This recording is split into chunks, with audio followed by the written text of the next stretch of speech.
Hello, Internet. Hello, Internet. Oh, Hello. oh, hello. Welcome no. to Wednesday Night Dice. Why is there an Yeah. internet here? Someone's echoing. Uh-oh. No, are you the echo? Am I echoing? You have Twitch. Twitch wasn't muted. Uh, I was you just got echoing myself. you got twitched. I got twitched. That happened last Um, week too. Don't worry about it. No, I didn't get twitched last week. I got foundried last week. I got twitched last week, Oh, which well, makes that I it can really deal fun with. because then the stream picks it up too. Yeah, oh yeah. Everybody got twitched. But yeah, it's Wednesday Night Dice.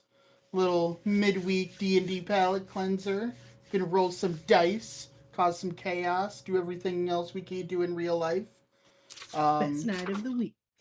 Before we begin, as always, I have a couple of shout outs to give out, as I often do. First, Incarnate and Dungeon Alchemist, two great map making tools that I use constantly, all of the time. Foundry VTT, um, the way that we are able to interact with those maps. With the half of this game wouldn't be possible in its current form without Foundry. Um, Hero Forge, making all of our minis. Um, I spend probably way too much time on Hero Forge making minis for characters that probably don't ever get seen, but it's all about having that backlog just in case.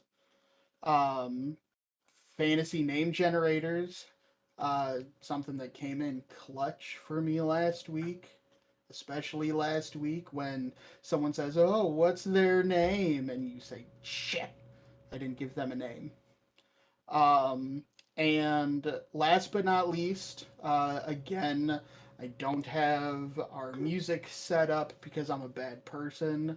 Um, but on the channel, we love using Sirenscape and Monument Studios for all of your music and sound effects. Everything is royalty free, so it's all stream friendly, which is one of the big things that we like about it. Um, and we have our own discount code, which is really cool.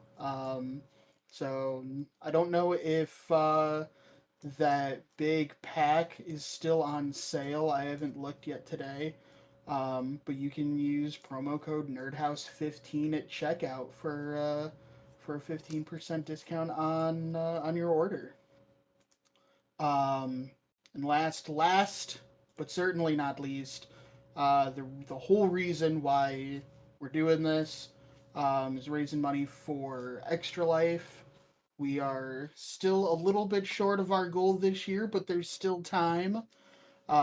We've been doing this for 5 years, which is crazy.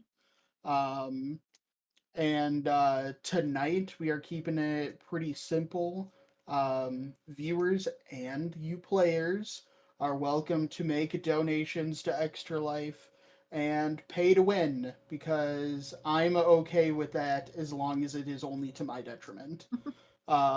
So for the low price of $2, we're extending that Black Friday sale.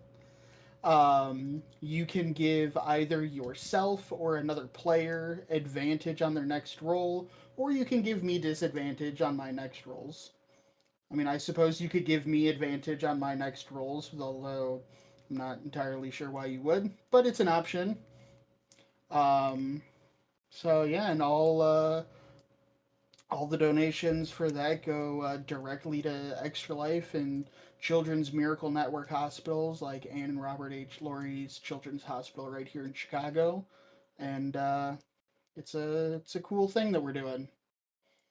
So I think I've rambled on enough on all of that. So without further ado, let us continue in our quest through Skytown. Does anyone want to recap what happened last week? see.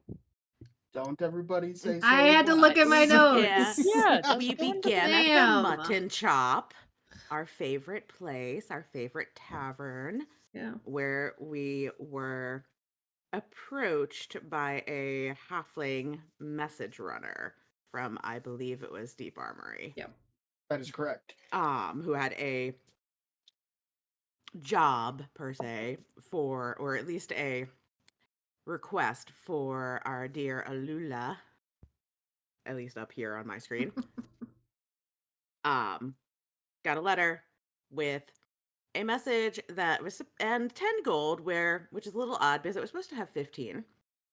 And before we could, say anything, the halfling had scampered off down the street, and of course, we had to chase them down, which we did, and I believe Brutus tackled. did. Yeah, Brutus chased Brutus. them down. Chase is probably maybe not the word, more like kind of took them down. And then, like a good dog, stood guard until the rest of us got up, except for certain member of the party who maybe had a little incident with a table and a chair. Who was that? I forget who that was. That was Oh yeah, that was the rogue.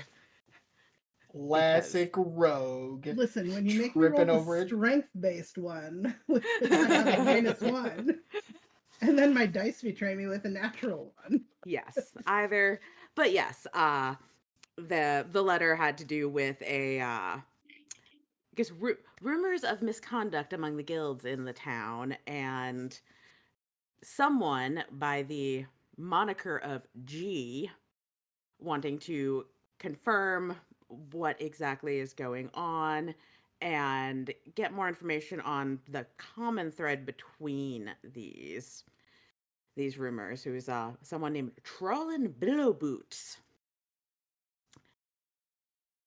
And yes, so after getting the letter, getting some additional compensation for having to chase down the 5 gold, party headed back to the bar, spoke to the bartender, who let them know that his brother, who works crosstown at Phoenix Fire Forge, might at least know a bit more of this Billow Boots guy.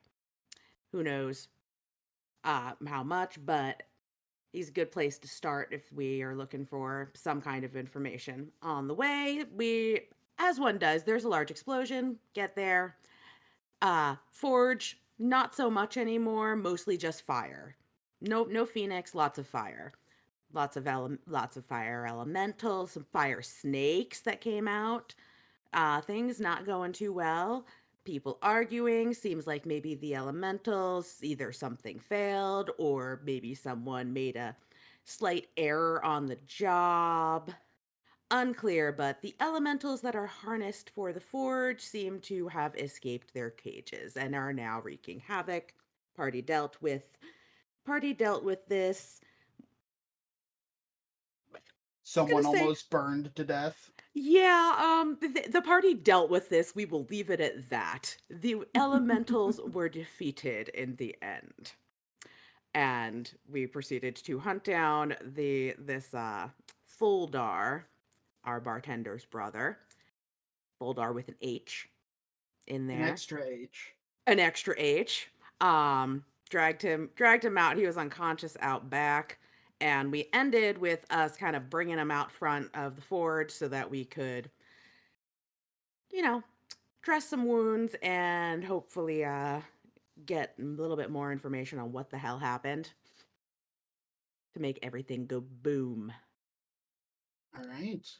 That pretty much sums it up. Tina, why don't you give yourself an inspiration for taking good notes?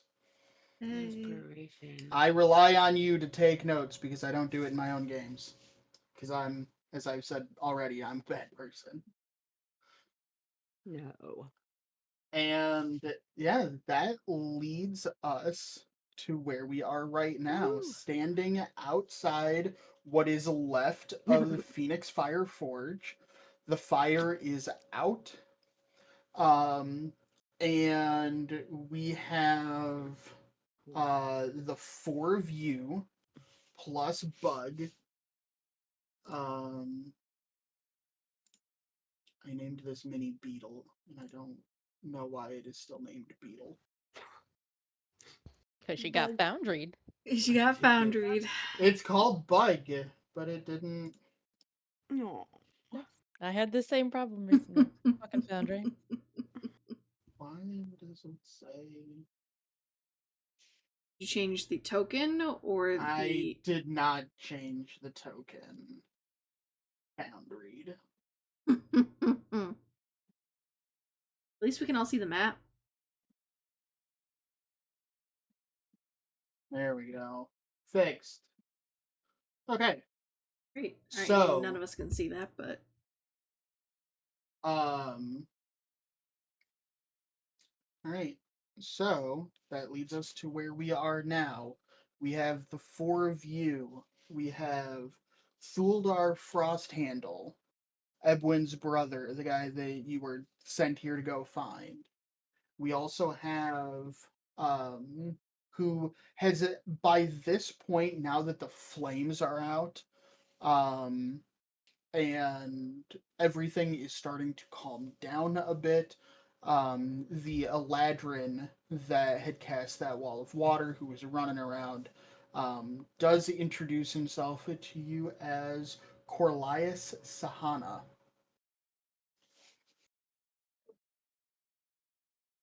And we also have the arguing pair of smiths, Ember and Hazak, who I believe you've already been introduced to.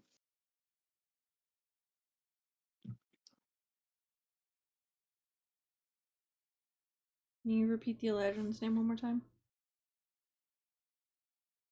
Corlias, Corlias, Sahana, Sahana. Oh, and I got both of those. Shocking.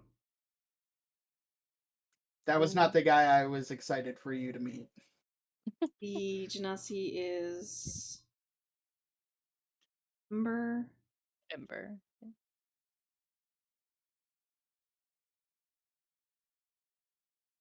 Is Tazak. Tazak.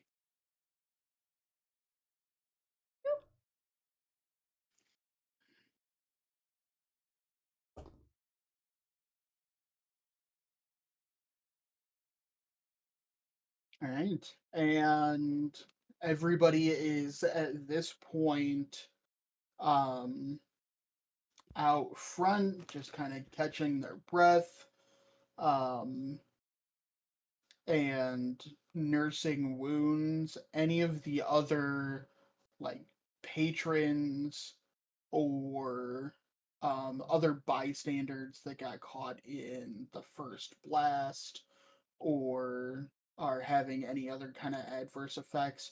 By this point, clerics and guardsmen from the Deep Armory have kind of descended on the area and are treating or transporting any of the other wounded.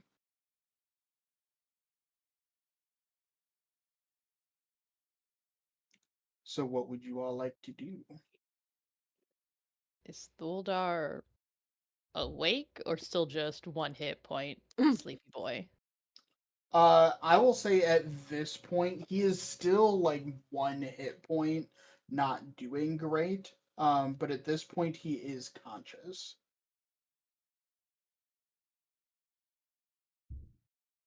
Then I would suggest that we take him somewhere a little bit less chaotic, kind of looking around at all of the guards and clerics, blah blah blah. I'd say his family would probably like to know he's safe anyway, so back to the bar. Do we think his family knows that he was unsafe at any point? That explosion was rather loud, so Hmm. I guess maybe I'm making an assumption, but it wasn't subtle. Might not be a bad idea. Okay. Thuldar is in no shape to be able to like walk anywhere. What are you guys doing to get? I assume you guys are gonna try and take him like back to the mutton shop. I mean, Yeah. I'm Is that what basically the- just trying to get him to his next of kin. This is yours. Here. We found this. We found I this. Here, I got this for you. I found this behind a shop. A little worse for wear, but still fine. Just needs a little love. And a lot of healing. Well, I mean, Ebwin might want proof that his brother can't pay that invoice he sent along, so I think it's the best place to take him. Okay. Besides, at least he can get a room there to rest up and be taken care of, And hopefully. they can put it on the tab and revise the invoice. All right. I would like Zilny to make a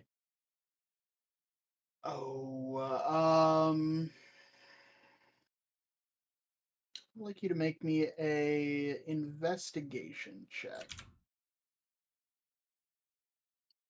That's a solid 7. Okay. You are looking around, short of throwing him over your shoulder, as hilarious as that would look. You don't see like any carts for. You don't see a taxi. Whatever a taxi might look like here. Which I can be a taxi. Don't. Isn't there a steel defender? Is that not a taxi? I mean, Well, the taxi is already occupied. I can get off. But Well, I think that maybe Endeavor would take better care. And I just look at Lula like,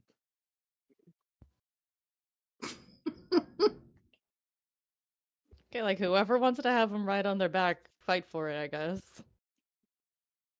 No, I'm Brutus. Brutus hears Perfectly fight capable. for it and like almost instinctively like changes his posture. No, Like he's ready to go. Brutus is a very capable dog. he's a little. I'm sure that This guy's a little big for Brutus, though. Can you be bigger, Endeavor? how big is Brutus? Brutus What is size is medium medium size? size. Brutus. Yeah, I mean I can definitely be bigger than Brutus. So if you can be like a warhorse or something large size. Yeah, you Yeah. should be able to wild shape into like a horse or something. Probably the easiest one. Yeah, I can warhorse it. Okay. All right. Let me knock that out really quick. All right.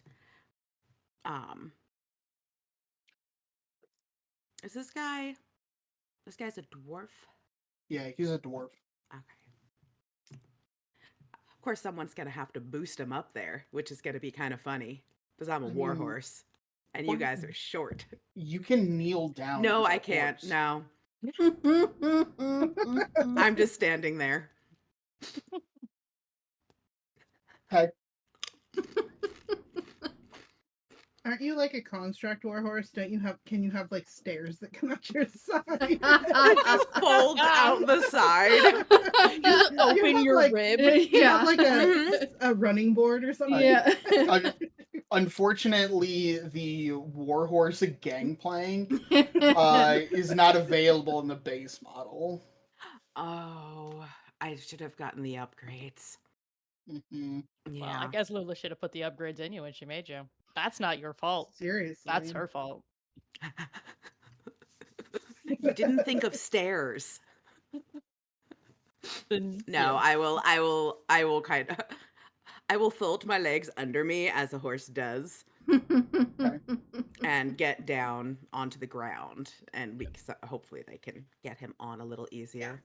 And Zill's gonna like climb on the fountain to just Yeah. like be a little bit higher, just like pull and drag and position. And I'll kind of Yes. like go under. Someone and may kinda, want like, to boost from the stand. bottom. Someone may want to stand on either side and like brace once we get moving. Yeah, definitely. We brought you this. We're sorry to have killed it on the way. Yeah, between Endeavor like kneeling down and the other three of you helping, Thuldar does get onto the back of Endeavor's horse body. And you guys, you know, Thuldar is able to at least let Corlias know that they're leaving so that Corlias doesn't have to keep account of him. With a, and he just says, hey, Corlias, I think I'm taking the rest of the day off. And all but passes out on the back. And you guys start making your way back to the mutton shop. Is there anything you guys want to do on your way? As far as like healing spells that any of you might have, or being on I'm the a lookout horse. for anything like magic potion shop. You think we have the money Or- for magic potions at the moment? I'm just asking questions. We do have I would a actually rogue. like to. Isn't that's like having extra money? Listen. I would actually like to just keep an eye out to make sure there's no like rogue elementals that maybe got away given the nature of what happened. Are other things in this town run similar to like are all the forges similar to Phoenix Fire where they would utilize elementals for like in a forge? Who's asking and who are you asking? I'm not asking anyone because I'm a horse. So these are just thoughts. Okay. There might be some like very insistent nays happening, but that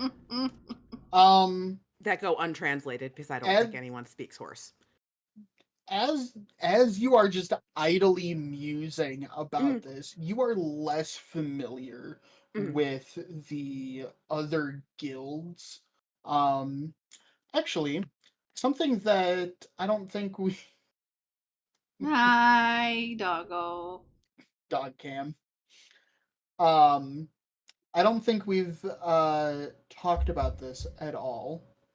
But how old is Endeavor? Good question. Sam, how old's Endeavor? Oh, Christ. I left it as a question mark because older than Brutus, but Older I don't than know how Brutus. I don't know how long ago that was. We'll say Endeavor is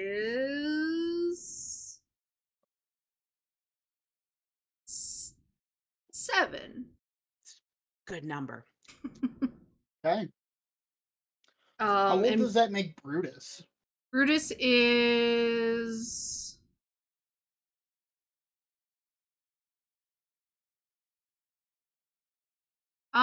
let's say Brutus is this version of Brutus. Because I imagine that we've hit a couple different iterations of Brutus. Oh, Brutus 1. Brutus 1 probably wasn't great. So Endeavor was Brutus 1. I am Endeavor Brutus 1. was Brutus 1. Like, wait a second. Wait a second.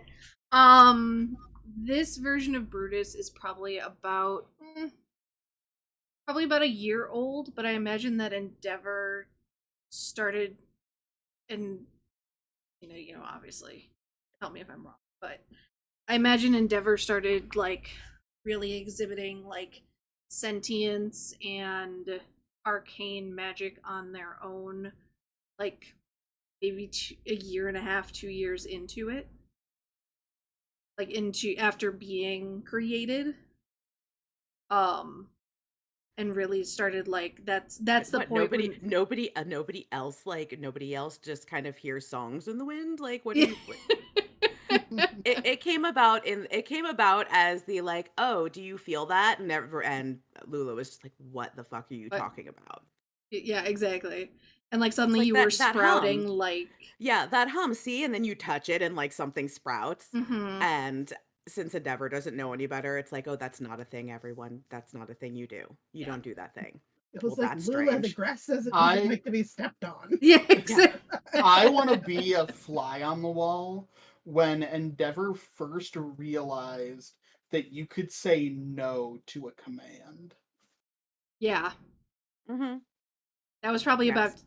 about a year and a half, 2 years into their I mean, compatriotship. they were very happy saying yes, and Mhm. then there was a dog, and suddenly there was somebody else in the household, Yeah. You and felt the threatened, like you were being replaced. I was being, yeah. Suddenly, I'm not supposed to be doing the thing that I was built to do, and this other thing is doing that thing, and what am I supposed to do? And then Lula sits there and is just like, oh, but you can find something else. You can do anything. What the fuck does that Yeah, mean? you can do all the things whatever you want to do. But I wanted to do that. I wanted to do what I was told, Yes. and you've taken that from me.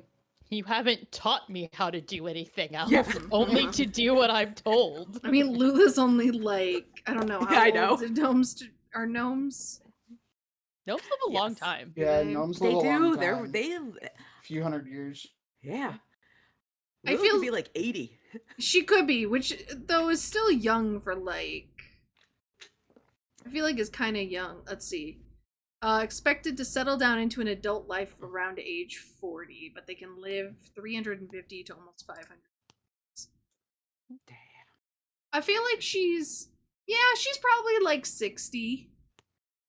Maybe a little older than that. Like still kind of juvenile, but not like a kid for sure. She graduated college, but hasn't quite reached the buy a house and settle down yet part. Yeah, 100%. She still sleeps on a futon. Oh, Zill definitely calls you kid. He's like 325, so he It's- thinks you're a literal baby. Yeah, she's a baby in comparison to him, for sure. Perfect. And he's what? Um, He's just over middle aged in essence. Like he's getting to retirement age, Yeah. but He just hit retirement, and that's why he's Mhm. an adventurer, because he can't Yes. afford to actually retire. Yeah. So, yep. She talks Yeah. about Yep. hitting 3 digits. She can't wait to hit 100. And it's so old and it takes for so long. Zilni, you listen to conversations like that, and you listen to Lula talk about, oh, I can't wait to hit 3 digits, and I can't wait to, Endeavor and I are gonna go partying, and Brutus is gonna be there talking about like these Warforged, these magical, awe-inspiring creations that Lula has created at such a young age. You're astounded that a child this young is even potty trained, let alone an accomplished smith. Yeah. Yeah, Zill definitely stopped it, like, because rock gnomes get, like, one trinket that they can make. And so he stopped it. He has a lighter that he made that's probably, like, 100 years old. And so he just, like, that's his thing. And he's like, that's what I got. You made a sentient thing. Yep. You're still a child, but you're Yeah. just a really smart child. Yeah, she started making those kinds of things like immediately. So like the innate stuff that they can do, yeah, 100%. Like his was one and done. She has them like they're pieces just fucking everywhere. Of like that's like her fidget toy is making those Yeah. for sure. I love it so much. So all of this is happening. You guys are reminiscing. On your way back to the mutton shop. The mutton shop does not have any like stables or door big enough for large size creatures. So in order to get inside, Endeavor will have to shift back. So that will happen. I assume just Brutus acts as like a walker Yeah, kind of like for just him the at that support. point. Mm-hmm. It's been a Who's little. Go ahead. sorry? I was gonna ask on the way over. Who's really hurting? Just Helium. Okay. I'm gonna burn my last 2 first level spells on a cure wounds for Helia and a cure wounds on Thuldar with an extra H. and that's you gotta say it. That with an extra H is his middle name. Air So- would suck. That would really suck. So that's 6 points for Thuldar with an extra H. Okay. And 10 points for Helia. Okay. Thank you. Court. Out of first level spell slots, kids. Yes. Did you give any thought about the conversation that you and I had the other day? I did. You did? Okay. I did. I am excited to hear what you think later. Oh, this conversation. I assume Tina heard about it. I think I told you. Uh-huh. All right. So that extra same, you said 6 or 7 hit points for Thuldar with an extra H? 6. Okay. Yeah, those couple of extra hit points is enough to get him breathing a little bit easier. He's still not great. But he's at this point able to walk mostly on his own, breathe mostly on his own. So you guys all get back into the mutton shop, and Edwin uh looks up just out of reflex, looks up from behind the bar at the door opening, and sees all of you covered in ash and soot and burns possibly. And among you is Thuldar, badly burned, half beard missing. The guy's a mess. And Edwin just exclaims, "Holy shit! I didn't want you to kill him. I just wanted you to deliver his tab. So We saved him. We're the heroes. The fuck happened?" well, Did you a hear a funny thing large happened on the way boom? to the forge. Inspiration. Immediately inspiration. Great show. Everyone should see it. We were almost there to deliver the invoice, and the forge kind of exploded. The elementals escaped. Thuldar kind of half coughs up the words. "You sent them to deliver an invoice? Prick." And Thuldar just turns and sits down at a table. Everyone, maybe a couple drinks. Yeah. Yeah, have a seat. I'll bring those over. Tell me everything. At the table. And a few moments pass as Edwin grabs waters for all of you. And sets them all down, sets them all down, walks over to the door. There's nobody else in the bar at this particular moment in time. So he walks over to the door and locks it. And then has a seat himself and says, "All right." And looks at his brother and says, "The fuck did you do?"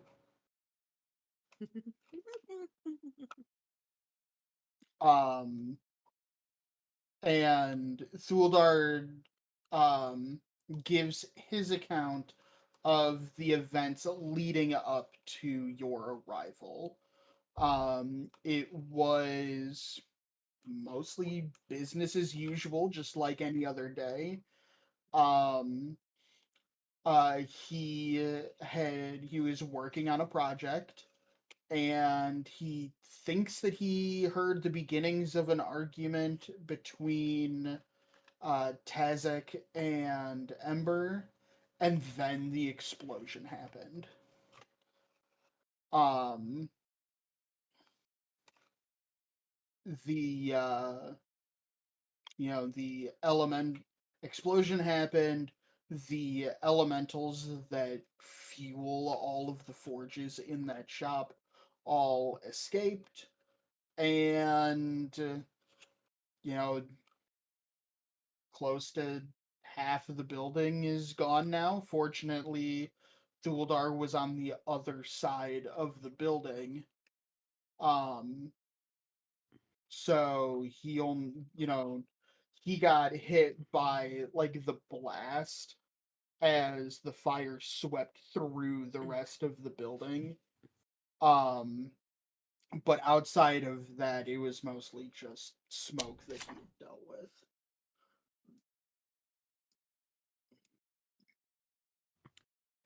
So wait, the explosion was before the elementals. Well, I assume the explosion is what set the elementals loose. Because the way, and Thuldar explains again, the way the shop is set up, his station is,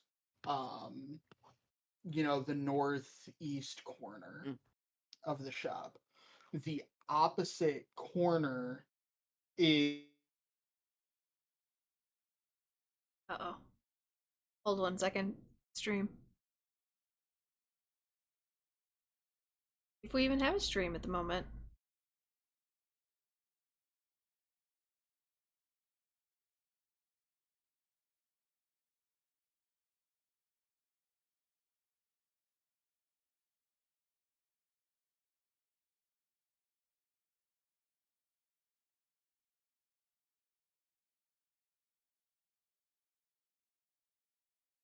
Perhaps. Hold on. Discord's catching up.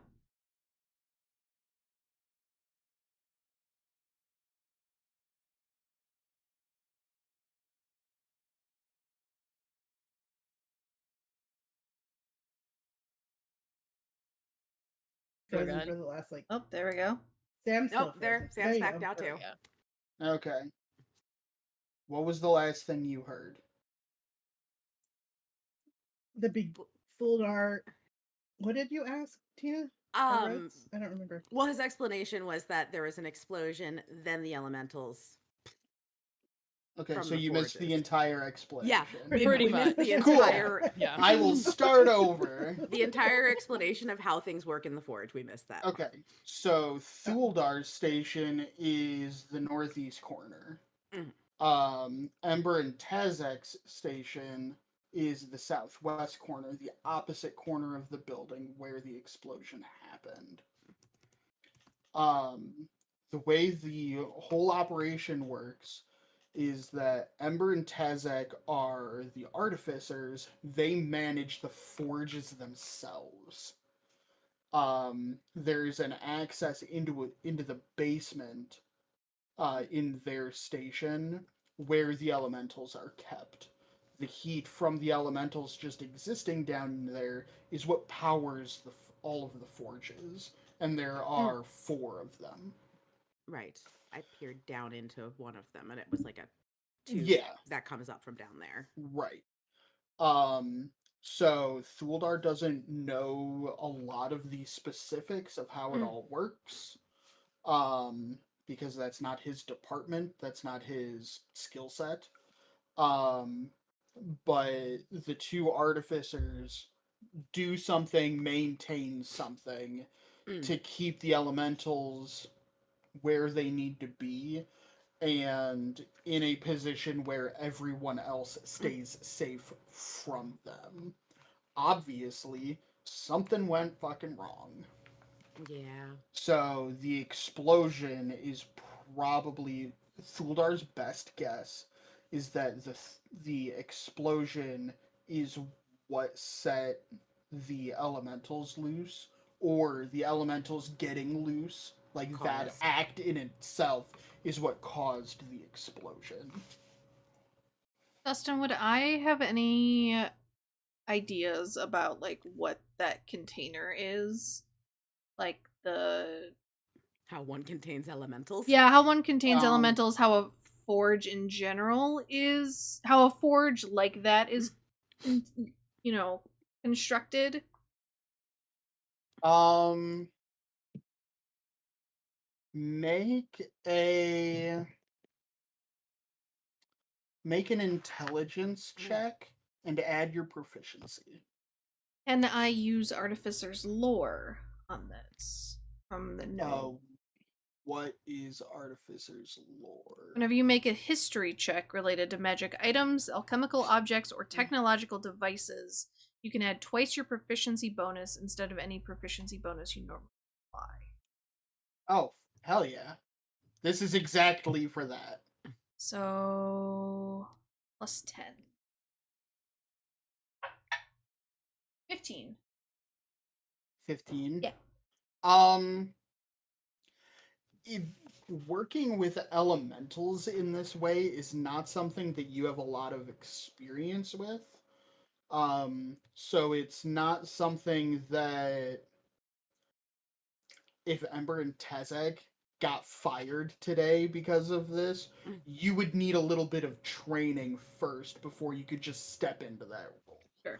But in the broad strokes, yeah, you have kind of a familiarity with how that would work, although you've never done it in practice. Okay. Stuff with, walls of force and um you know lots of like abjuration type protection magic and just like corralling and um the way a when you cast something like wall of fire, you designate a hot side where if you are close to the wall on one side but not the other, you take like radiant fire damage. Right. Like the fire damage radiates Yes. to you. No, I got you. So that sort of concept, but applied very specifically the way that an artificer does all of their machinations in very specific, kind of off kilter ways, which is why artificers are their own class and not just wizards. Got it. Okay.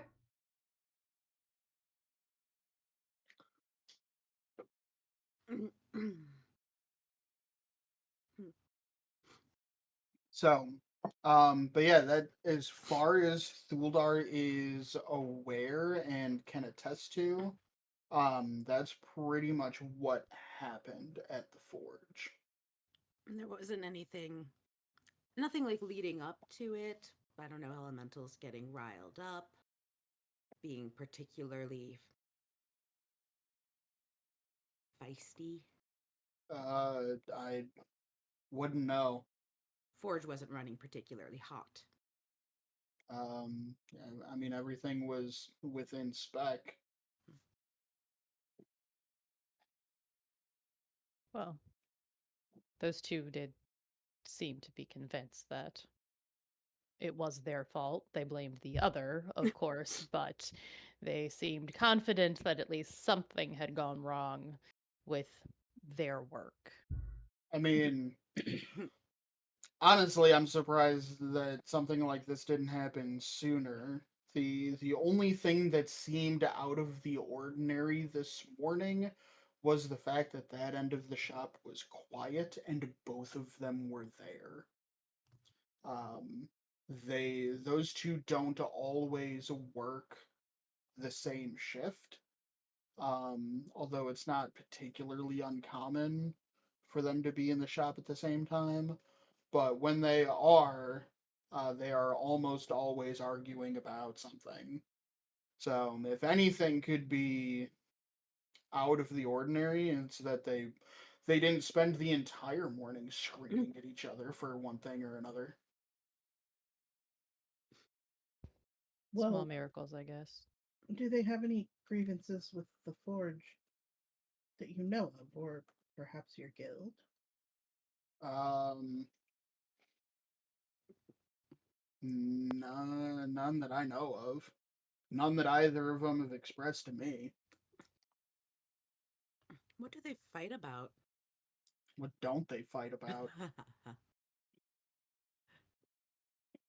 They fight about who is responsible for what tasks. They fight about who is not responsible for certain tasks. They fight about being in each other's way. They fight about what the other one had for lunch. They fight, and he just starts rambling. And any argument you think you could possibly have with a coworker that you work in close quarters with, it's something that they argue about. One of them should have gotten a different job. Unfortunately, They probably argue about that too. unfortunately, because of the setup that we have, is not. I mean, there are other shops that use elementals to heat their forges, but it's a it's a really efficient and a really clean way to run a forge. So you get in at a shop like Corlias's and you stay if you can get away with it.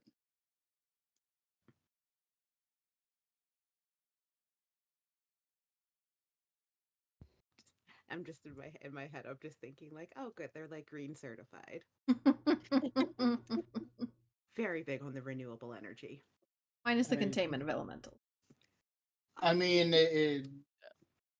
it's a that, but also it makes running a forge like that cheaper, Yeah. which Slave means labor usually does.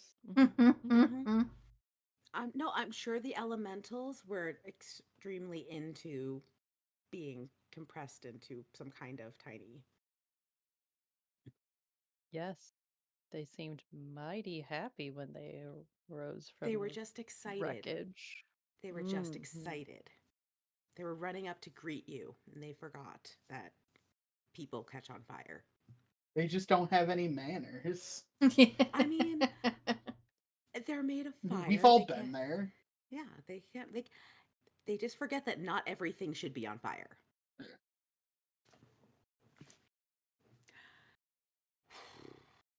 That honestly is a big part of it, though.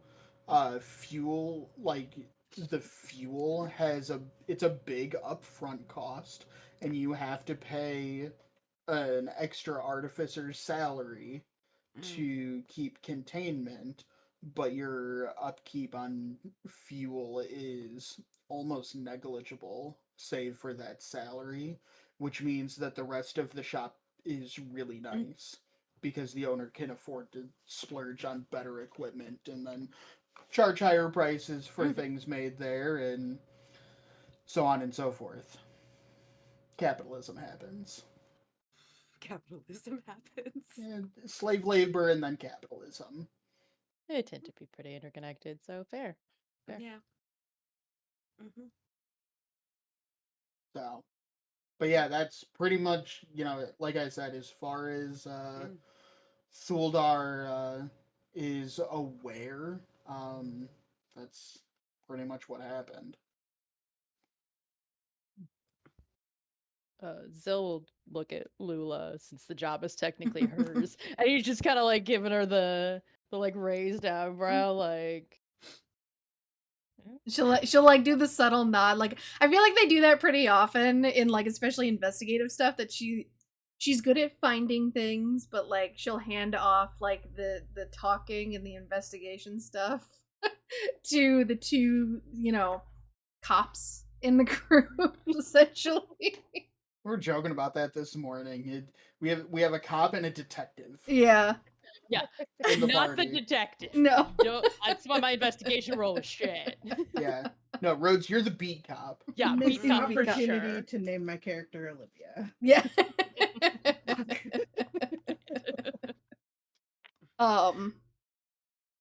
Yeah, she'll give kind of like a subtle nod of like, yeah, I think it's time, and like try and get Helia's attention too, and yeah, because she's garbage at that kind of thing too. So like,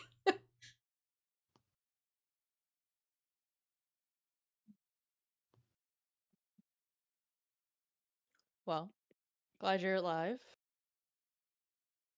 Yeah, didn't seem too bad there. I think everybody made it out fine.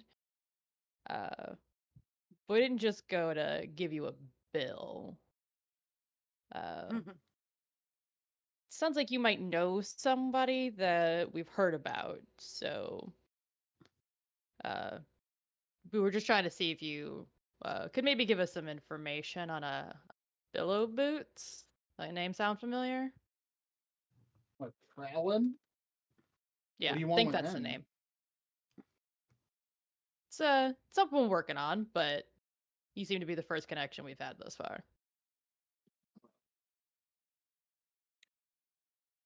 I need you to make a deception check. The whole time that you don't want Zell is No. questioning, to. Got it too. I want to keep my eye on Fuldar Okay. just to see if I can get any insight into whether or not he's telling the truth or giving us the whole story that he knows on this Billow Boots question. Yeah. Okay. I'd like Court, to stare at go him ahead. uncomfortably. And not blank because you don't have And not, to. yeah, and not blink. And you just kind Completely of unmoving. completely unmoving, and it's kind of like analyzing voice patterns. Okay. I would like each of you to make insight checks. Just for the whole interaction. Yes. Rhodes, what was your total result? Those two. Real good. Oh, so no total? bonus. Yeah, no bonus. Oh no shit! bonus. Yeah, Okay. you really are a beat cop. Damn. Yep. Um, I rolled a natty 20. I should not use this dice. okay. 20 insight 24 total. So Helia, you immediately when that first question is asked and Zilney just says, "Oh, it's just something that we're working on. We were asking about him." Thuldar immediately gets defensive. And says, just asking questions about clerics just because? What do you need to know? I mean, yeah, you go for it. We need to know what you know about them. And I'm not allowed to ask why. Well, we don't know what we need to know until we learn what you know. Why are you asking questions about him? The kid's harmless.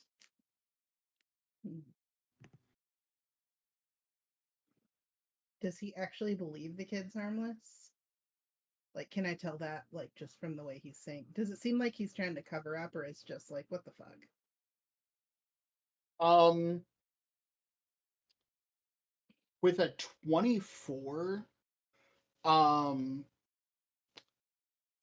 Thuldar has come to the sudden realization that he's being questioned by the cops I mean, this is and not. is making an honestly pretty common response just off the bat.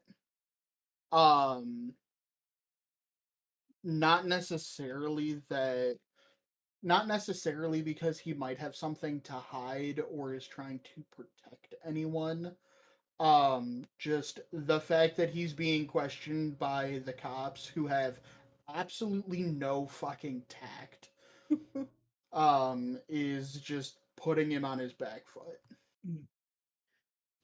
Helia will look at him for a minute, just like giving him that stare. And just saying, he might have some information that we need, but given that we know nothing about him, we would like to go in without our asses exposed, shall we say. Make a persuasion check.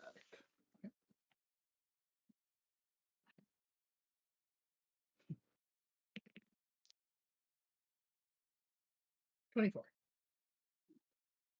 Um, he he kind of gives you the stink eye for a second, and then sighs and says, "Well, I'm not sure what you need to know, so I guess stop me if something seems interesting." He's a cleric of the Forge Master. I only know him because he comes to the shop a few days a week to do some enchantments for us. Um, we don't have a full time enchanter. Um, so we just have Trallin come in like a few days a week. He wasn't supposed to be there today. Um, He wasn't. Has He was. he was not. Has he done any enchantments on the enclosures of the elementals? Uh,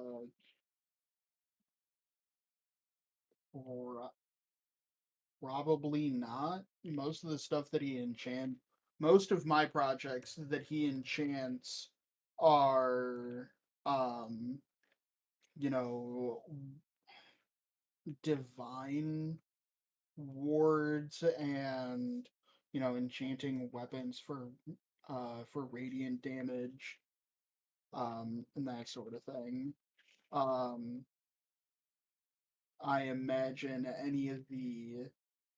anything that Ember and Tazik would need would be, elemental type wards.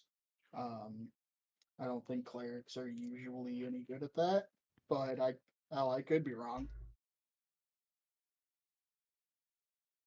And the times that he's come to enchant things for you, has he ever seemed discontent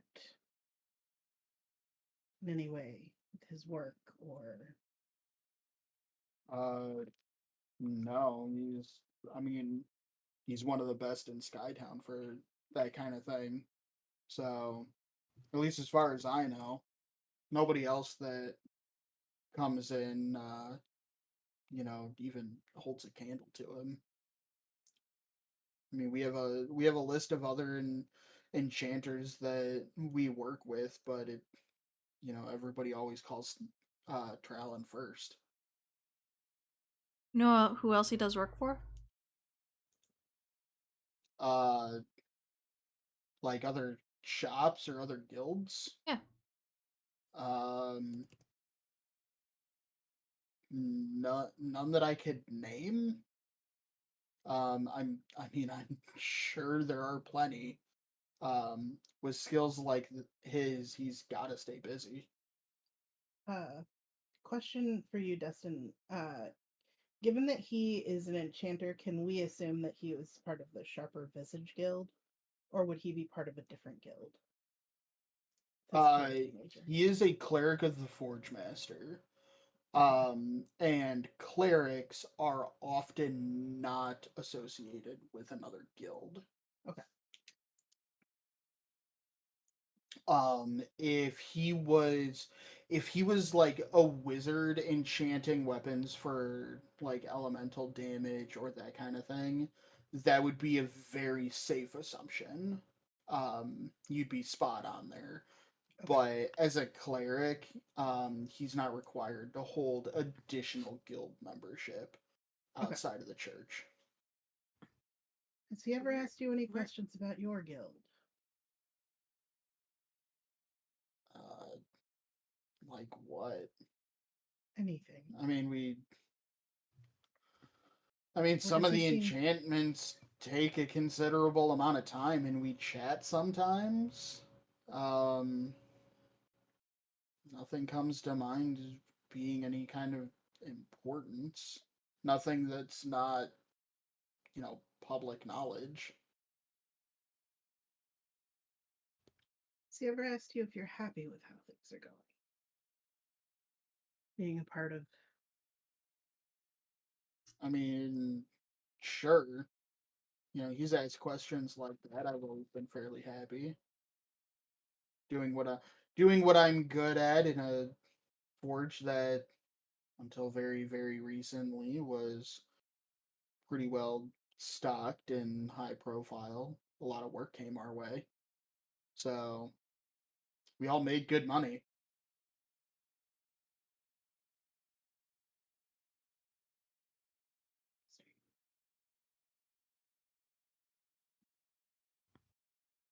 You know where he hangs out?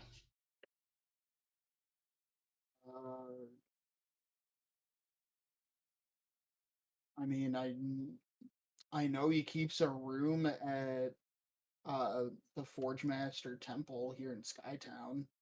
I, I don't really know where else he would be today.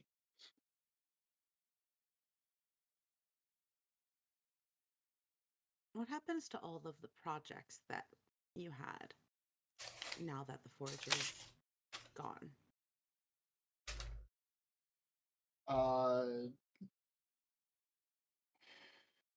It depends on how fast Corlias can get the building back up and running. It shouldn't be more than, I don't know, a couple of days to a week to get the walls rebuilt, and the forges themselves rebuilt. But we've got, I assume, a fair amount of equipment needs to be replaced, and new fuel to procure. That sounds like it would So be quite complicated. that's why Corlias owns the place and not me.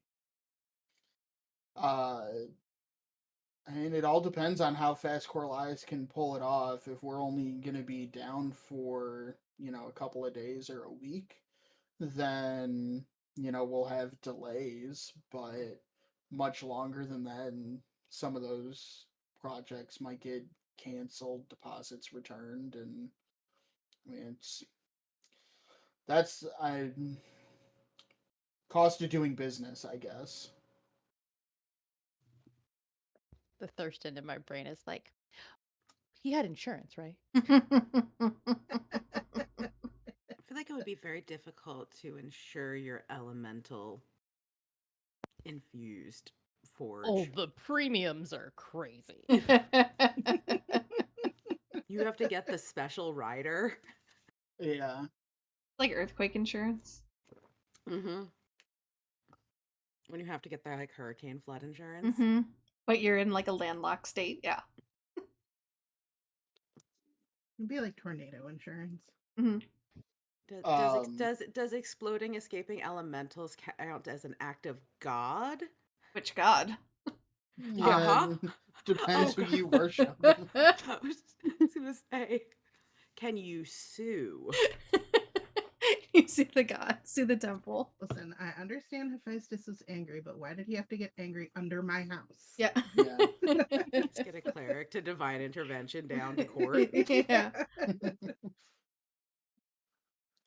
Mm. Hopefully, it will only be a few days or Yeah. a week. Yeah, I mean the hard part is figuring out how to refuel those forges. The building isn't really set up for, coal or similar. And reseal, I would think. Um, Yeah. Don't want to go and procure more fuel, only for it to explode again. well, hopefully Corlias can get some competent workers over there to either fix what went wrong or fix who went wrong.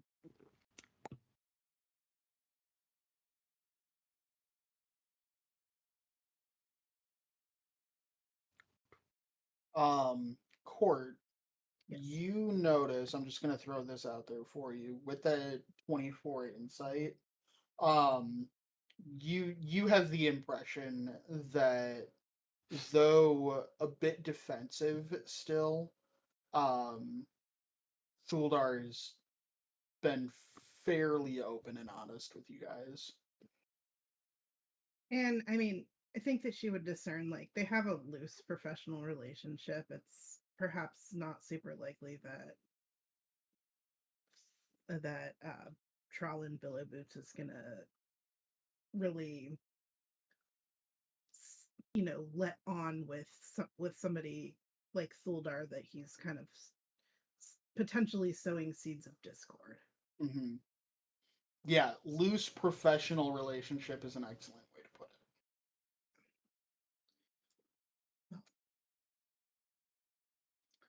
Seems that we might need to take a trip to the Temple of the Forge Cleric.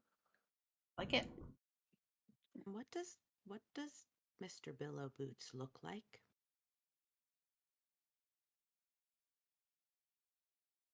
Love our internet, guys. It's great. Hold on. Coming back. It's great.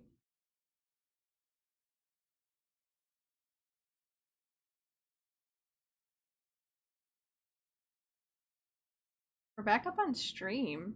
Go extra life. Here. December 30th. 12 p.m. Am I the only one on right now? Yeah.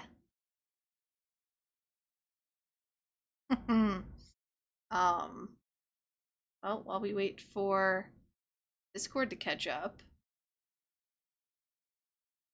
Come on, Discord. You're back. Alright. The Oh, last and now thing- Sam's back. Welcome back. I'm Yeah, back. now you're both back. Listen, I'm gonna exit out of Foundry. Okay. I don't anticipate needing it. Outside of visual aids. I don't know what the problem is. Discord was doing it yesterday too.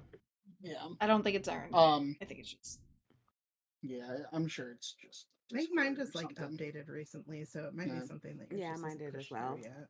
yeah. But no, you ask him what Trellin looks like. Yeah. He says pretty hard to miss for a gnome at least. Long red hair pulled back in a braid, shaved on the sides. Um, Full beard with a curly mustache. And his eyes, two different colors. You don't see that often.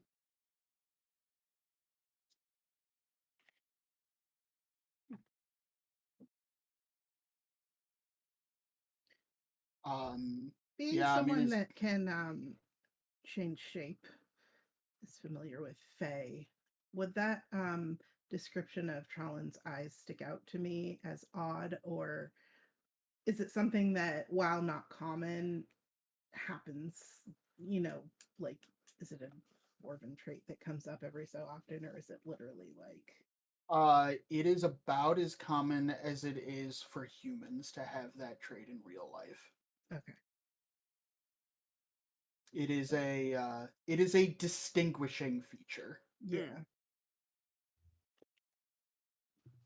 Um, but yeah, I mean, gnomes having brightly colored hair, even naturally, is fairly common.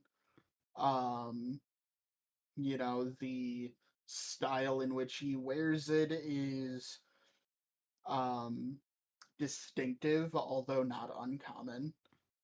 Um, outside of that, I mean, as far as what he's wearing, look for Mm. somebody who dresses like a cleric, I guess.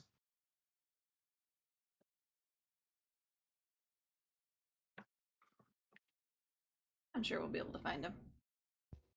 Yeah, weird eyes, goofy mustache. Should be easy.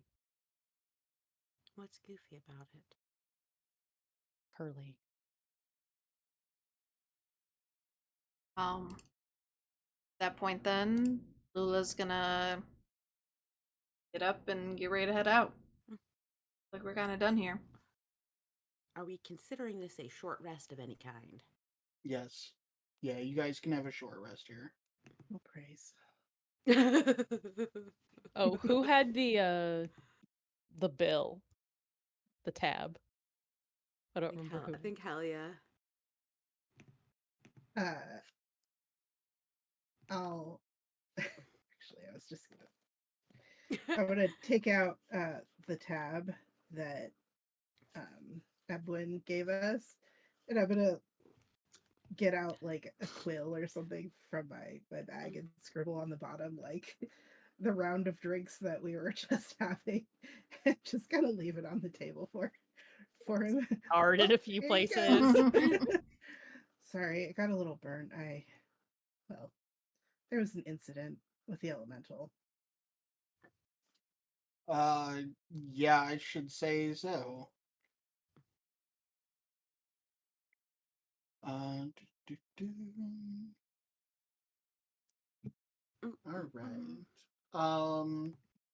I would like the cop and the PI to both make dexterity checks for me. Just That's a a check, weird not a thing save, to right? ask.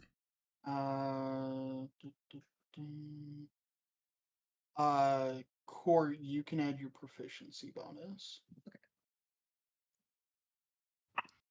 Dirty 20. 9. Because I rolled like shit. Don't rely on the talent yet. Is this the favorite? Between the two of you, as you guys are getting this description, your cop training is taking over, like, mostly on reflex, and you put together a composite drawing of what you think this dude might look like.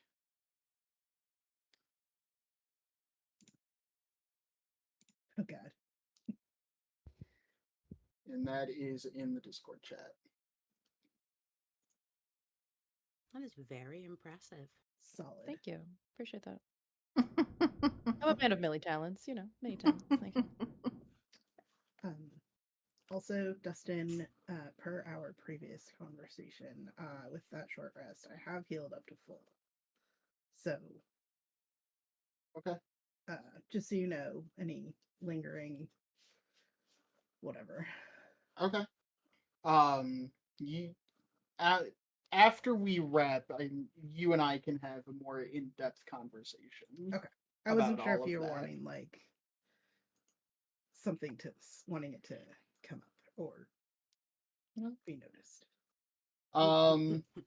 Not specifically, and not necessarily. It was a thought that I had that I thought you should explore possibly. No, I'm into it. All right. So yeah, and with that, Suldard says, "Yeah, if you guys don't mind it, I think I'm gonna go lie down for a little while." Probably. And kind of looks at his brother and says, "A key, please." Not so comfortable. Passed out in them a couple times. Well, we all have a favorite room, don't we? But yeah, and are you guys leaving then? Is there anything else you want or need to do at the bar? I don't think so. Mm-mm. Package was delivered. Mhm. All right. Mhm. On your way out, uh, Edwin gets your attention Mm. and runs behind the bar, and says, I know no one really asked you for this, but I do appreciate you pulling my brother out of there." And he drops Endeavor. Mm. He drops a small coin pouch into your palm, Hmm. and it clanks. It clink clanks. I will um I will open it just to peer inside. What color are they? They're gold. They're gold. Gold coins. Okay. Do you count them here and now? No. Okay. Which one of our people deals with the money? You're the money person. I have the party funds. I'll just kind of open it and look at them and be like, "Yep, that's metal," and then kind of hand it off. In her head, she's thinking, please don't eat it, please don't eat it, please don't eat it. Yeah. Liz don't be like, ooh, snacks. Ooh, snacks. Please don't eat it again. Yeah. That's where the You know last what, party funds went. It's really they weird were- when it comes out the other side.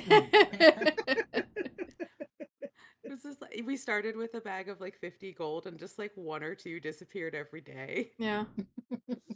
Never like Sneaking those weren't chips. Those were really good, you guys. They look a lot like those fried potatoes that you get though. Yeah, they're not. All right. I will, as we leave, Yeah. Lula will sneak a peek in and see what the number is. Make a perception check with disadvantage. If you're just taking a peek and closing it, Oh make a no, like as perception, soon as we're out of the or- bar, she would be like counting and like she counts them. Yeah. It's 20 gold. wow. Damn. She'll stick her head back in and go, thank you, and then leave. All right, and you Guys, guys. we can almost afford a healing potion. Yes. That we can each take like a sip of, so we just get one One hit point. Imagine though. I just want Um, Baldur's Gate rules where I just chuck it at Yeah. you. I And think it that would be works. great. Fucking smacks you in the face. You go, yeah. Yeah. Knowing the way that rolls go, I would Mhm. damage you. I'd give you like 6 points of damage and heal you 4. Yeah. Yeah, because the bottle has to break for the potion to get on your Yeah. skin. So Yeah. gotta break a few eggs to make an omelet. Like, sorry. And it that's would be too- when somebody's already out, so it would be an auto Yeah. crit and Yeah. a Yeah. double death save fail. Yeah. No. Fail 2 death saving throws, and if Mhm. you survive that, you pop up to, a D8 hit points. Mhm. Joke's on you, I already failed the first roll I made.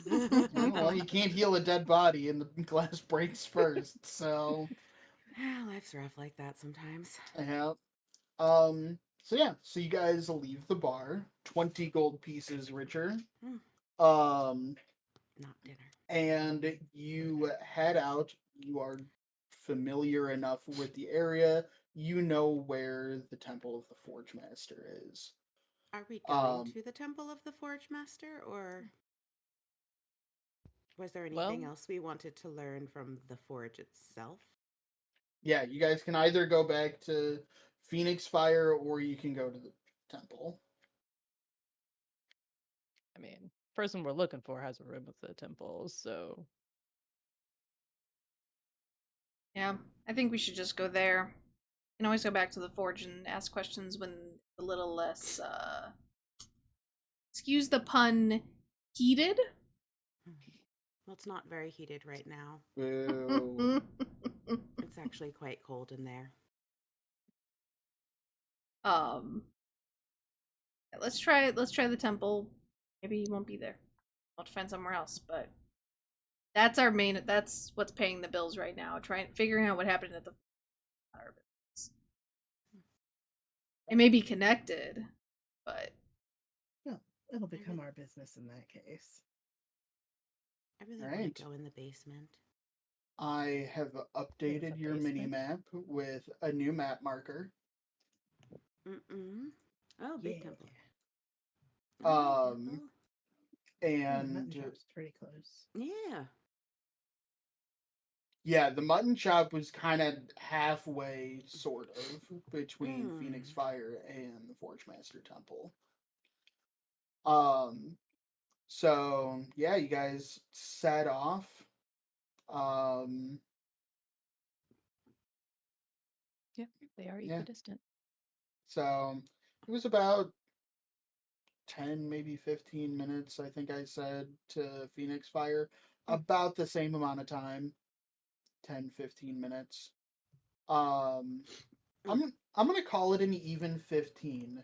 If those are if they're 3 squares away on your map, that's 15 minutes. Gonna make that easy on myself for later on. So um you so you head in the direction of the Forge Master Temple. About 15 minutes later, you arrive uneventfully. As we're walking or whatever, I'm trying to see what Zill knows about the Forge Master Temple. Like, is there before they just bust in and be like, "Yo, where's this kid?" Like, is there an etiquette to follow? Is there, a hierarchy that we need to respect and be aware of to not cause too much, drama as we show up? Um, make a religion check. Hmm. Hmm. He's not sure. It's a 5. what's happening over there? He has a particular skill set. This ain't it.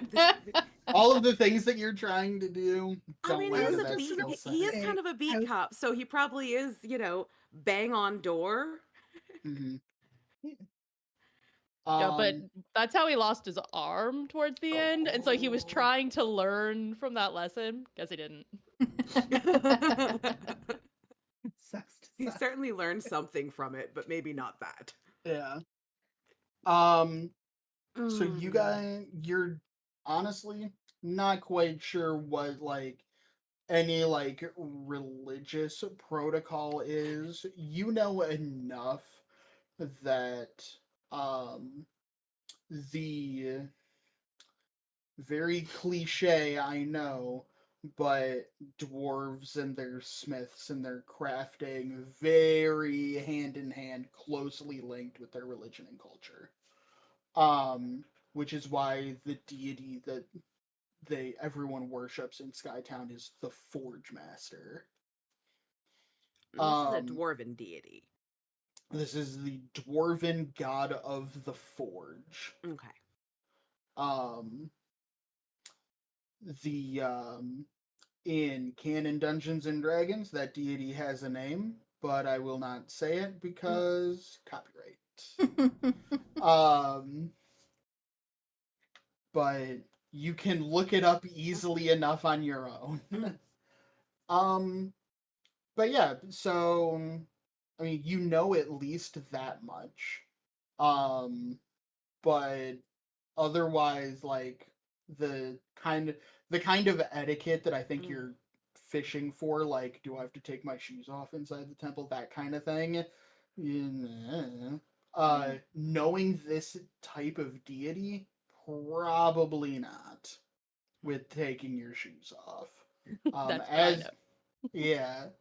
Um in fact, knowing this type of deity, you check to make sure you're wearing closed-toed shoes. Um, but you guys arrive. Um, the temple itself takes up a city block on its own.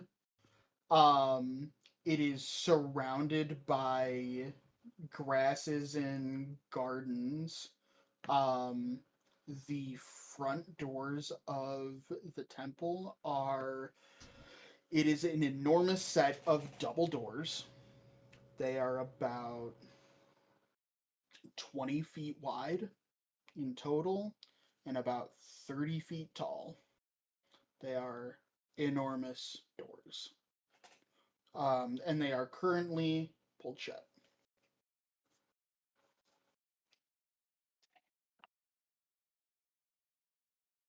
We'll head up to the doors, try and open them. All right. Um, Go ahead and make an athletics check. That's not nice. Brutus is allowed to help you if Brutus wants to put a couple of paws on this door to try and open it. Can I cast guidance on Miss Lula?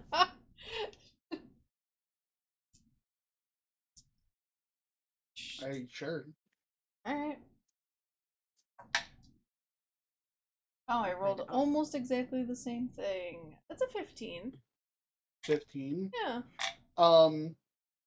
You're, I mean, you being the size that you are, you're no stranger to having to muscle things open or out of your way when you need to.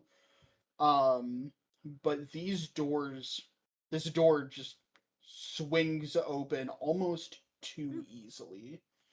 You don't like throw the door open by any means, but you were not for the size of the door itself, you were not expecting it to open this easy.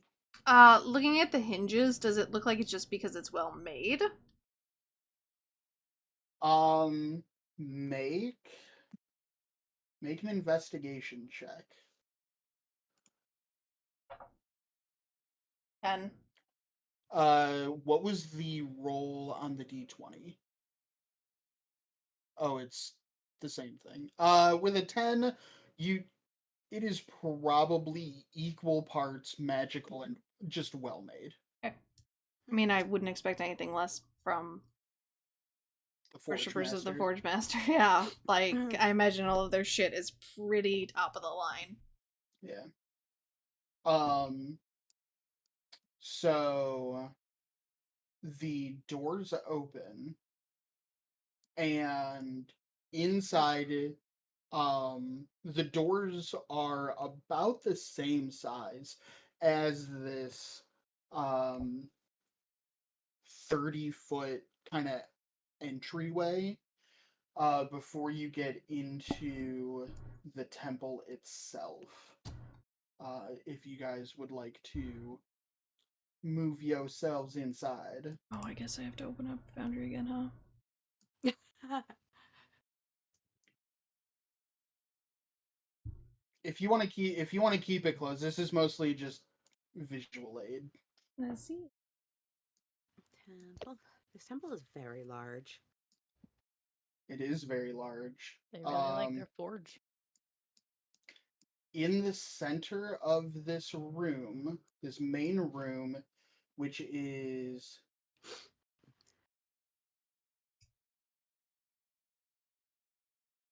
about 100 feet across, maybe 100 or 120 feet deep.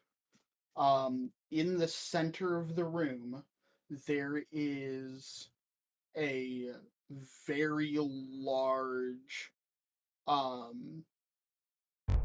blacksmith forge. It's essentially like a pit of lava. Mm. Sentient Um, lava. Fire's Pompeii.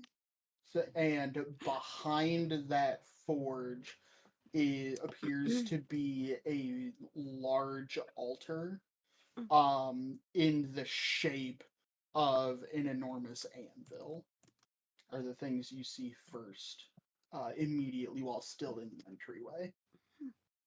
Um, the other side of the small entryway that you're in, there is like a large arch, but there's no additional door to be opened or closed there. It's just an enormous archway. Do we see anybody around, or does it seem empty in here like it did when nobody answered the door? So, Court, from where you're standing, you do not see anybody. But as Endeavor enters the room, uh, you all can hear this, but as Endeavor continues moving forward into the room, on your right side, you suddenly realize why the door was as big as it is. Because sitting on a bench, working an appropriately sized sharpening wheel, is a fire giant. Oh. Fuck. This guy is about 20 feet tall,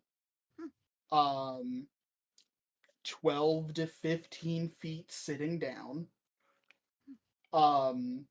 and he is working at the sharpening stone, sharpening a longsword appropriate for his own size. Um, Does he appear? s- What is he dressed in? Does he look like someone who might be a worker, like a priest or something, or is it that the temple, in essence, kind of provides a place where one can come and do said things? Make a perception check. Make that perception check with advantage, actually.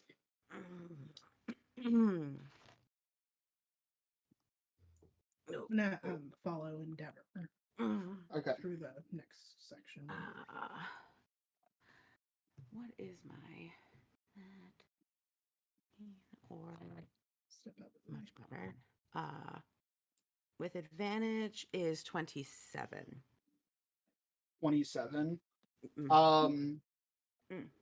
So there's a couple of things that you notice as you're mostly focusing on this fire giant. Big boy. This enormous man. There's a couple of other things that you notice as well. This fire giant does appear to be dressed in cleric's vestments. Okay. Although very minimal. He's got no shirt, but he's got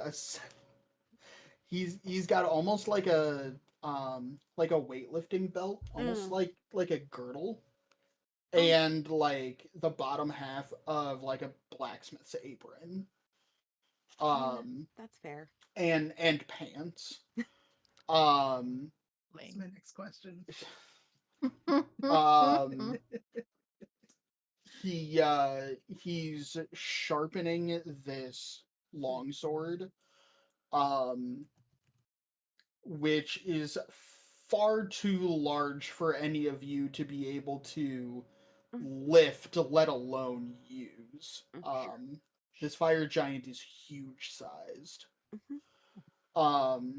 And it takes you a second to then also notice Mhm. that sitting on two different benches on either side of this sharpening wheel, watching him work, are four blacksmiths.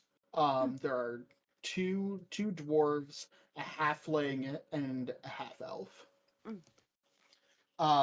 And they are all dressed in just like kind of basic blacksmithing robes, um, and are watching this fire giant work.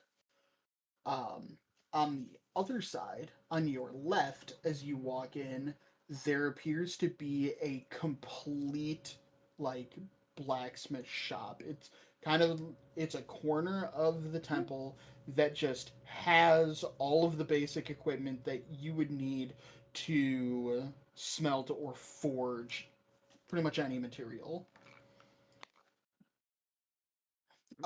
And there is a um, at this point in time there actually is a human working that forge just kind of on his own. Mhm. um but the fire giant um notices that you all come in, stops what he's doing, and leans this sword up against the wall, kind of in that corner, um, and says to the group um, that was watching him, I believe that's enough for today. Um, why don't you all head to the kitchens and get something to eat? And later we will do some practical training. And the four blacksmiths get up and kind of disperse. Most three of them head across the room and leave uh, on the left, and one of them heads back and leaves out an exit of this room on the right. Um, this fire giant then stands, showcasing his full Mm. 15, 18-foot height. Um, and actually, no, huge size. He'd be 18, 20 feet easy. Oh, we're so tiny compared. Mhm.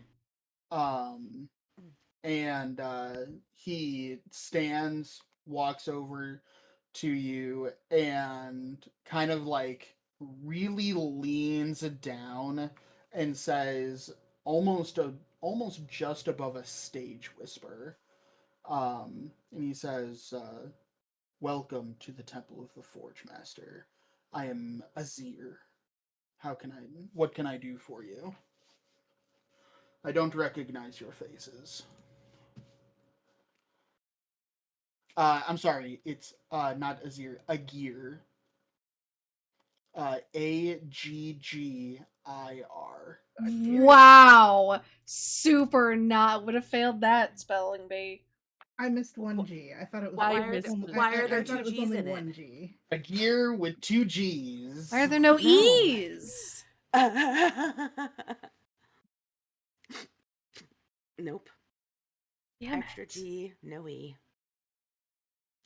A gear with an extra G. Stool dog with an extra H. H. Yep. I'm sensing a pattern. Mm-hmm. Next, you're just gonna have, somebody without the H. Yeah. Just imaginary H. Someone used to have an H and he stole it. Mm-hmm. Yeah. Yes. Somebody's just Thuldar gonna stole sometimes it. lie. Oh. But he says, "Yeah, welcome to the Temple of the Forge Master. I am Agir. I don't recognize your faces. What can I do for you?" Well, we have uh pardon me,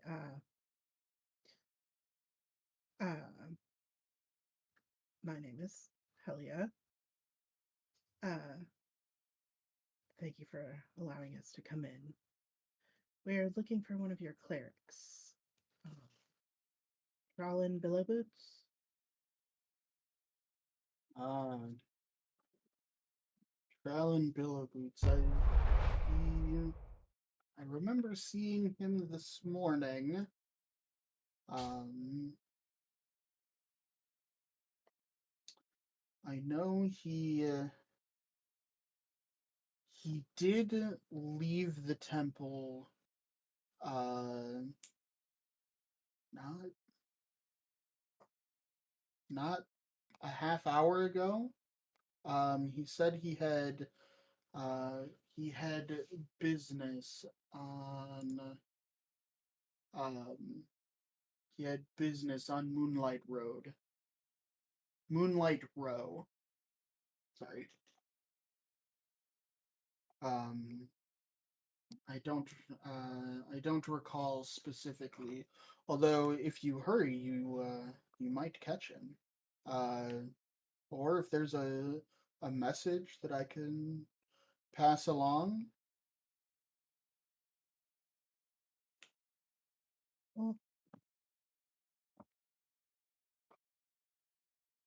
we just, I'm sure you've heard about the Phoenix Forge blowing up this morning, and we know he frequents the place. We just wanted to ask him any questions about whether he'd seen any issues there last time he had stopped by to help them with their enchanting. Make a deception check.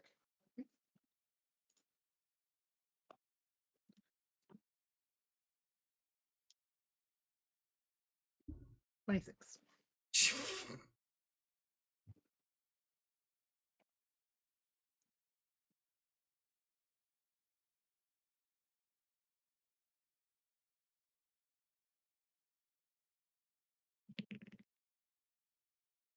Well, a gear rolls a nat 20 Oh. for a 22. um and he says I had not heard the news, although it does travel fast. Um I will I will pass along a message, and where when he returns, where can he find you? Well, we tend to enjoy a dinner at the mutton shop often. Would it be okay if we perhaps went and left some details on what exactly we're looking for in his sleeping quarters? Um, he says, I will have a message left for him to seek you out at the mutton chop. Um, the uh, cleric's sleeping quarters are private, you understand. Ah, yes, I didn't mean any offense. It's just a sensitive nature, and want to make sure that our request is conveyed as we need it, and make sure I that he knows it's important to contact us. I will have it conveyed that meeting with you at the mutton chop is of the utmost importance. I know he does enjoy his work at the Phoenix Fire Forge. Well, unfortunately, it's only about a quarter of a forge now, but hopefully they will be able to rebuild quickly. I have faith in the proprietor. That forge will not be cold very long. Hopefully not. Well, uh, thank you.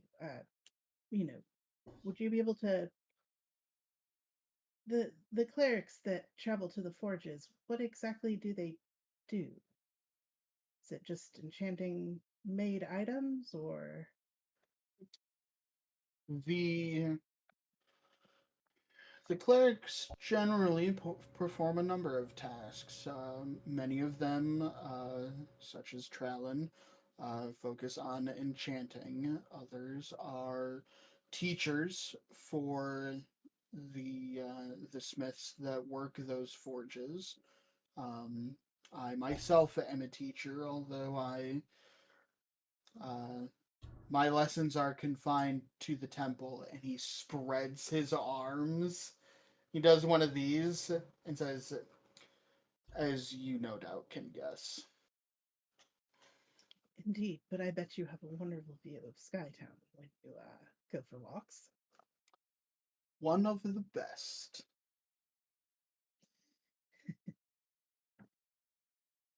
Well, I suppose we'll see if we can catch up with him on Moonlight Row, you said? Moonlight Row. Unfortunately, I don't know specifically where, but that is the direction he was headed.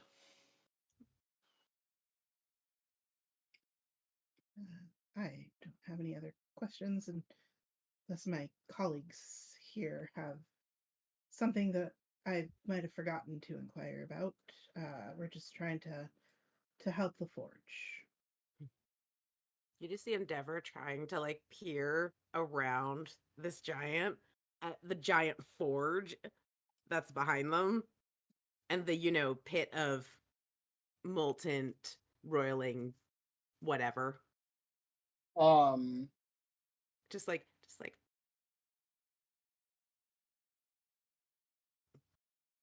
make a stealth check with disadvantage. that's perfect. Because I don't think they're trying to be stealthy. Just not loud. How bad is that? That's probably real bad.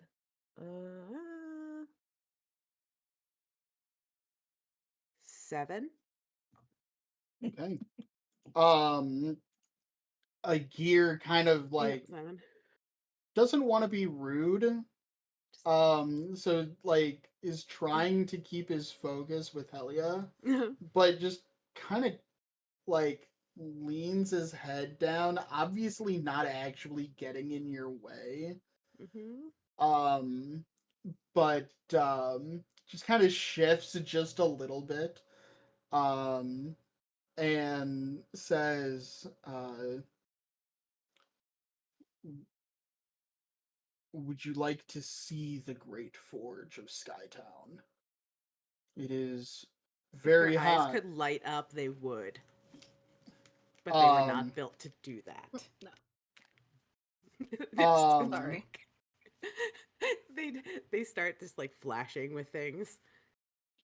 um, a I gear like kind that of very like much. sweeps an arm down at you. Like normally, when you sweep an arm like a let's like follow me,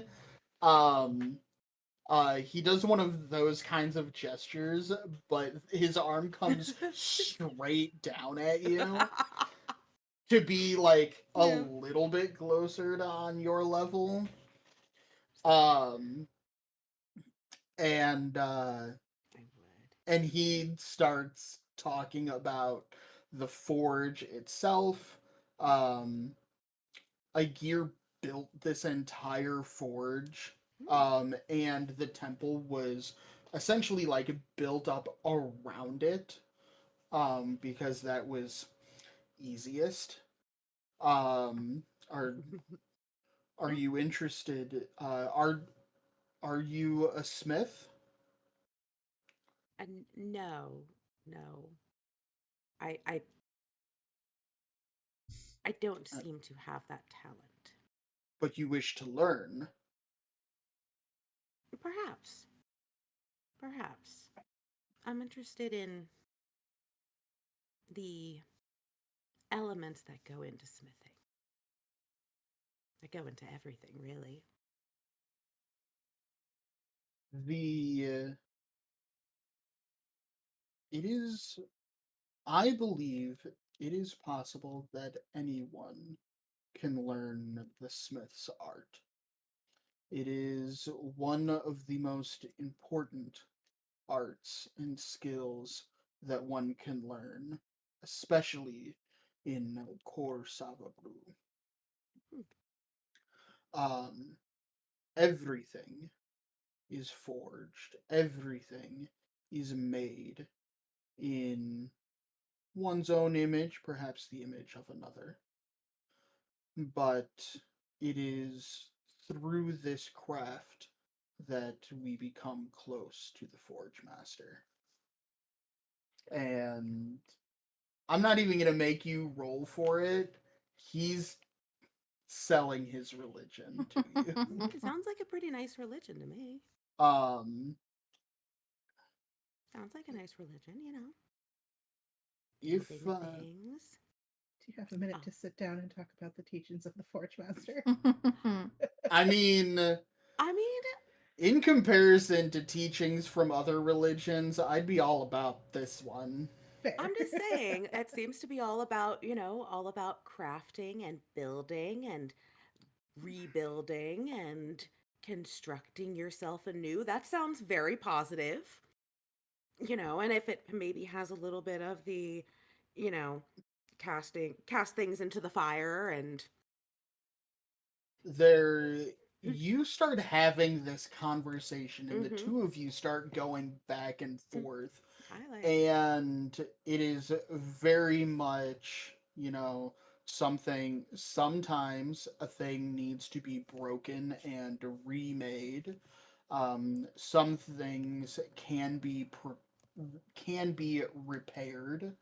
Um, but um, you know, the one of the true joys of life and of the craft and um, the gift that the Forge Master gives us is the ability to create something anew. Um, the and he kind of starts to go off on this tangent.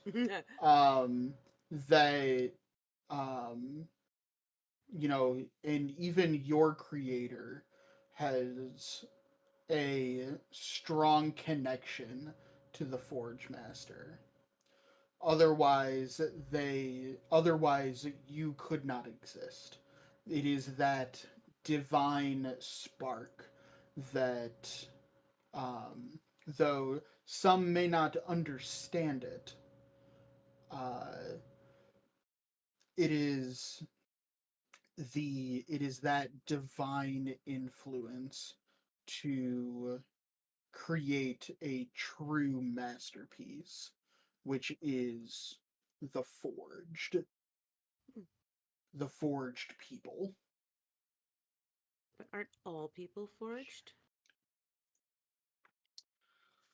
Those forged of skin and bone are forged by direct uh in direct involvement of the Forge Master. Mm. uh those forged of gears and metal are those forged by those who seek to be closer to the Forge Master. And um, when the Forge Master sees a true master craft, the Forge Master rewards it by breathing true life into it. Lula's I both know. offended and flattered. She can't decide which. It's like, Well, you're talking to a holy man, so I mean, like, well, that's lean into the flattered. You're about the size of his pinky toe. this is true. This Yeah, is true. that's why Zill's just real quiet in the Yep. back right now. Like, yep, real nope, religion's quiet. cool. Yep. All about the religion. Praise be. Praise be. you start doing the motions, but like they're backwards. when in Skytown? When Yeah. in Skytown, watch everybody else. Are they kneeling? You gotta kneel. When in Skytown, do as the sky does.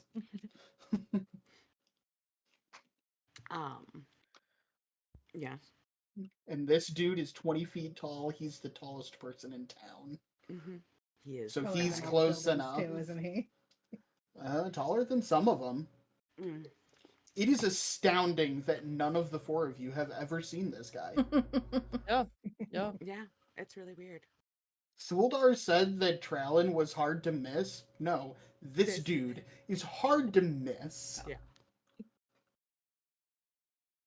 Have you been to Core South of Peru? Inside the mountain? Inside I the have. mountain? Really? I don't think I've I ever have met many someone who times. has. There are some of us who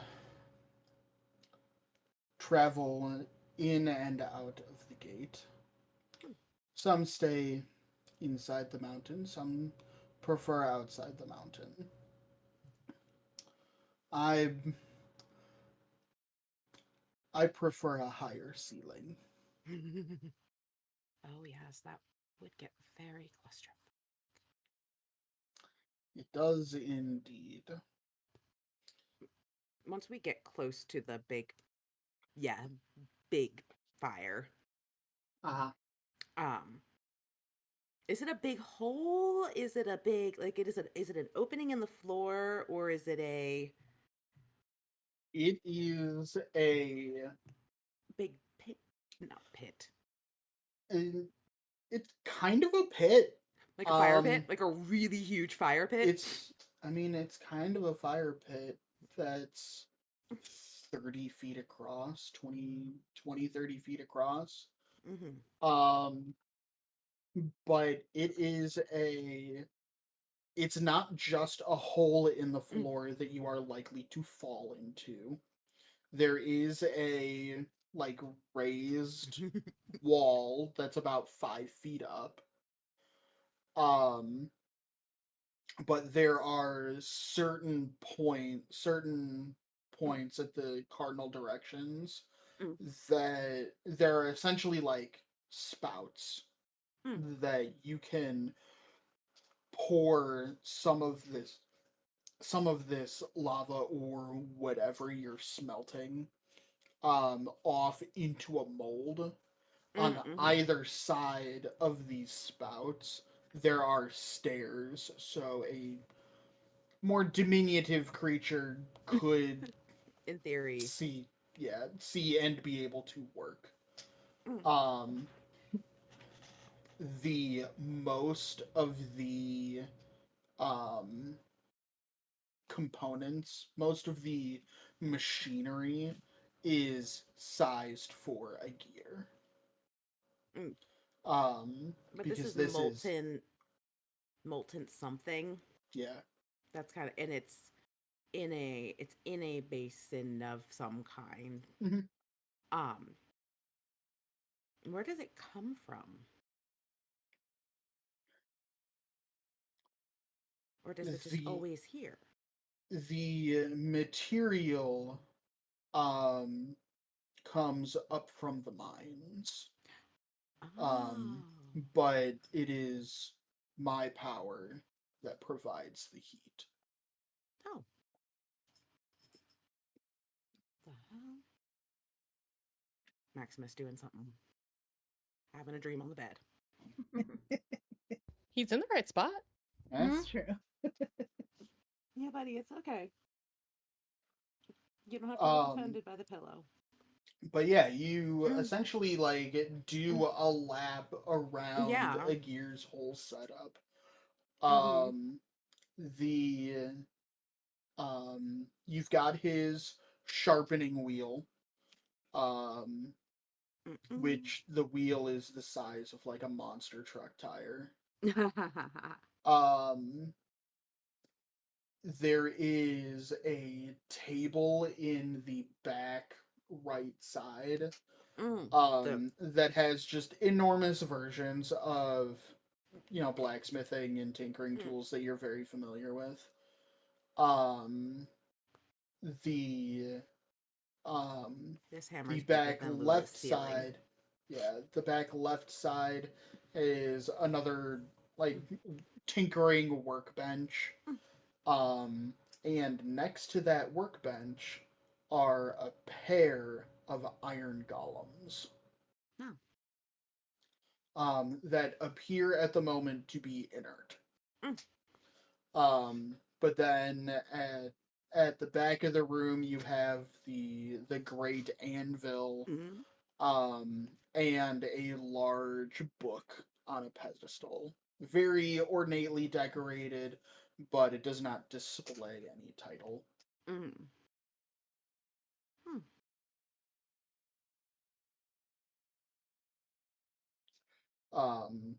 And then yes, and then in the lower left corner is The lovely shop.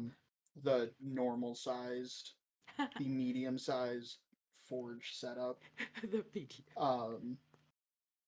Essentially what a smith can do is feed off the great forge in the middle of the room, to cast ingots of whatever they're working with, and then they can take those ingots to the smaller forge and work those into whatever tool or weapon or whatever it is that they're trying to make. So yeah. And a gear run. He doesn't lead the temple, but he does lead lead this forge. Is the temple the? I mean, I guess in a way the temple is the forge, but are there other components? Other. Just go blue screen. I cannot think of the word. You know, other parts of the church.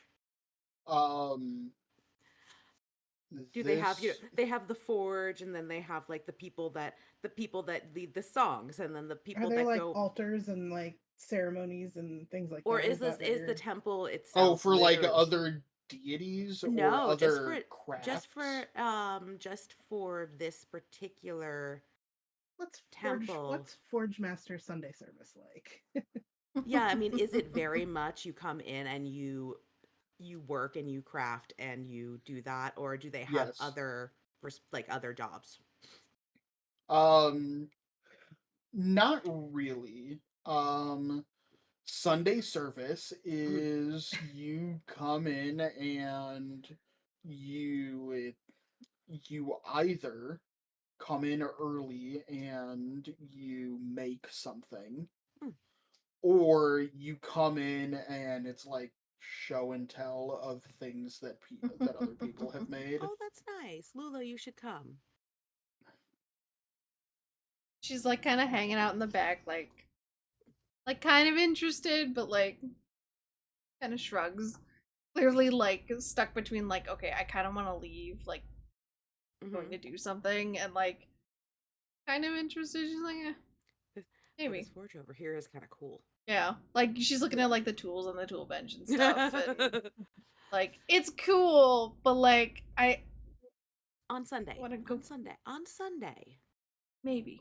It cool to have access to like a fully functioning everything you could really ever want or need type of forge, but you've got to put up with all the religious stuff. Yeah, And it's a package deal.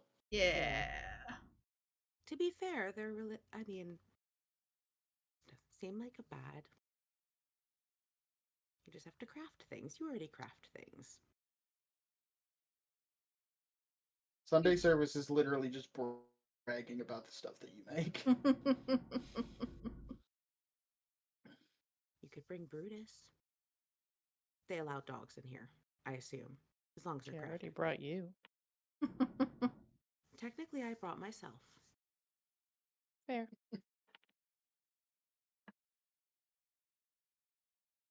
Well, that is for Sunday, and it is not Sunday. It is Wednesday.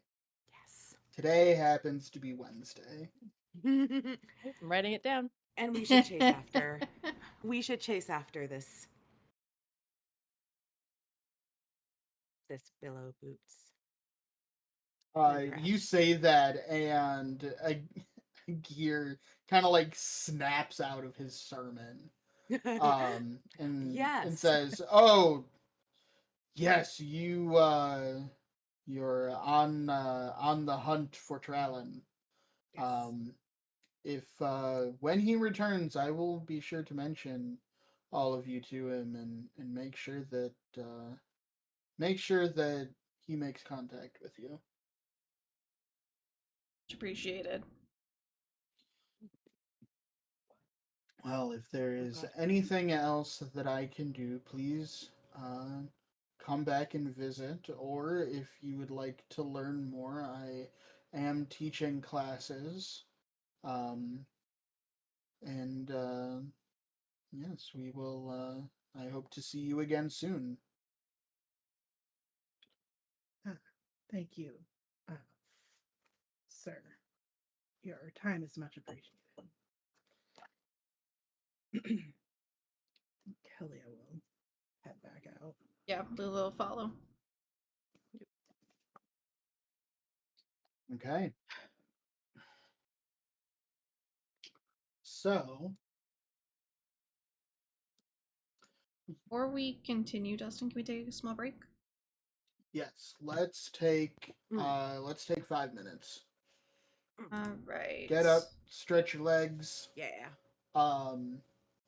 Sam, I don't think there is anything else that I will need to show in Foundry. Okay. So if you need to close that out, Yeah. you can. Right. Done, and we will be back in about 5. Yes. All right. Yay. Yeah.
Oh, look, it's the internet again. Mm-mm. Oh, What? Internet? How did they get in? Where? I thought we lost them. Apparently not. Bad stealth rolls. That sounds like us. Yeah. The internet is persistent. Ooh. Well, welcome back, everybody. So, Oh, okay. we find ourselves on our way out of the Temple of the Forge Master. After piquing some people's interests about the Forge Master and all of the great things that the Forge Master has to offer, maybe making other people very slightly uncomfortable. Um, but we are on the trail of Talon Billowboots. We don't know where he's going, but we do know that his business is somewhere on Moonlight Row. Moonlight Row is an area of the city that you are all very familiar with. Some people might be familiar with it for different reasons than others. But if you've ever been to the wretched hive of scum and villainy known as Las Vegas, Nevada, you might be familiar with Fremont Street. Moonlight Row is like 3 or 4 miles, maybe, of Fremont Street. Everything is lights. It kind of marks the edge of the the market and business district of Skytown. And that is where all of the parties happen. That is where all of the parades in the city happen. It is lights 24 hours a day. Hookers and light shows and yard-long margaritas. Oh my. Kinda, yeah. But that is Moonlight Row. Anything exciting or fun to be done or seen in Skytown probably happens or is accessible on Moonlight Row. Given my profession, would it be fair to assume that Helia is very familiar with Moonlight Row? All 4 of you are very familiar with Solid. the vibe and the layout of Moonlight Row. Dude, what you trying to say about my character? Helia and Zilny are very familiar for a very different reason than Endeavor and Lula. Endeavor and Lula are familiar because you've been there when you wanted to be there and for a reason that you did on purpose. Zilny and Helia, on the other hand, are familiar because you've responded to a number of calls to that area. Because lots of people partying and getting drunk and getting into bar fights, or people doing stupid shit and getting hurt, or people saying the wrong thing or assuming someone's profession that's not accurate and getting slapped in the face for it. All kinds.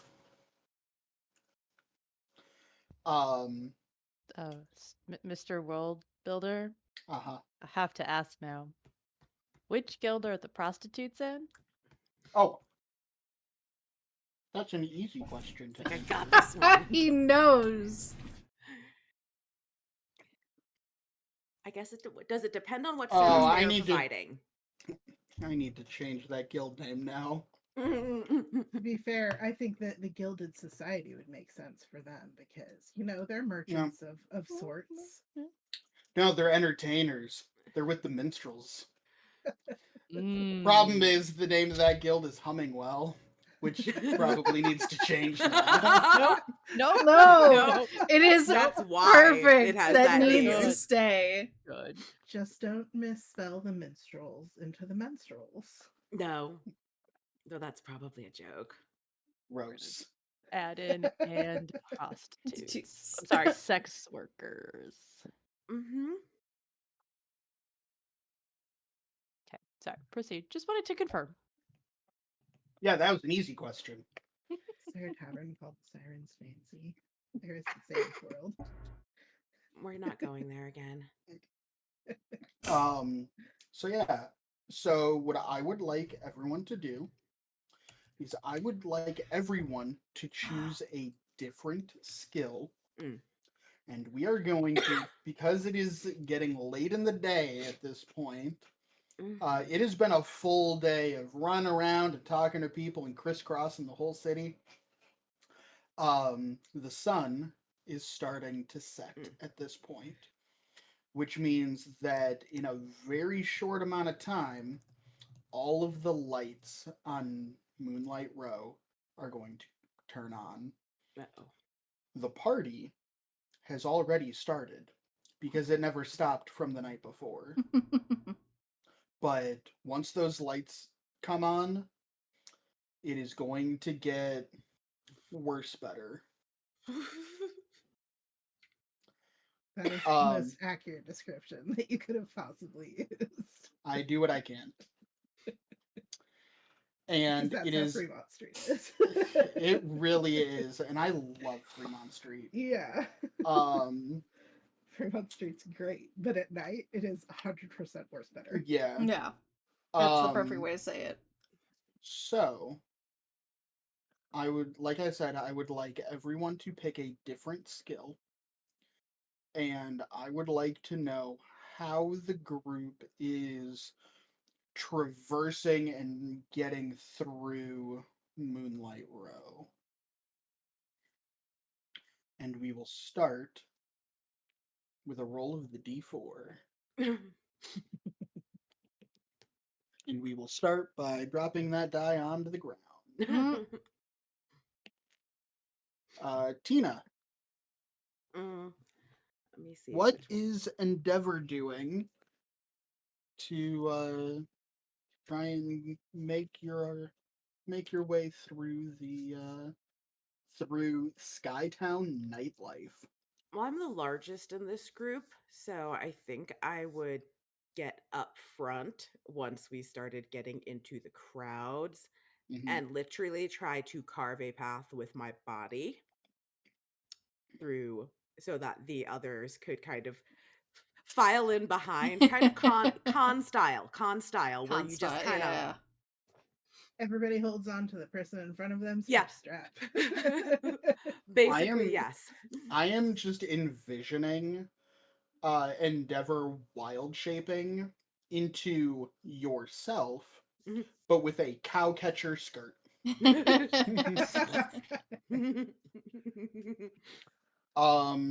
Cool. Now I have bad Nutcracker memories. I do not know what that would be, but I'm happy to roll intimidation if that would make more sense. You know, I can be swayed for intimidation. My first thought was kind of leaning like athletics, just kind of muscling your way through the crowd. But if you would rather use intimidation, No, I can do athletics. I do want to basically force people to move in the sense that I'm not punching them out, but I am kind of inserting my body in between and hopefully leaving enough room so that nobody gets left behind. Yeah, I think intimidation, athletics, anything in that vein is perfectly acceptable. Awesome. I'm definitely not actually good at it, but that's fine. I'm going to try real hard. That's not bad. 15. Okay. 15 athletics. All right, so that was athletics. Yes. Court. Yes. What are you doing that's not athletics? about anything. So I think my first instinct in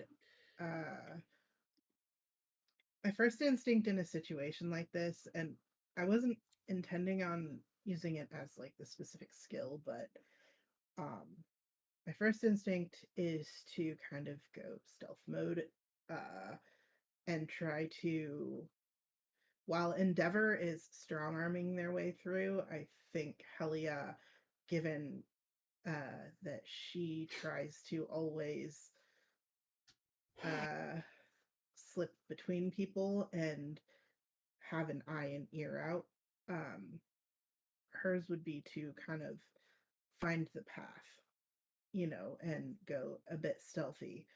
However, while doing that, I would like to basically use investigation, um, in order to, um, keep the eye and ear out, especially for Troll and Billow Boots, to see if there's any mention of him, or, definitely keeping my eye out for that shock red mullet braid. Okay. Um, yeah, I'll let you use investigation. Endeavor is already kind of creating that path, so you don't have to worry too much about it. Yeah. So yeah, go ahead and make that investigation.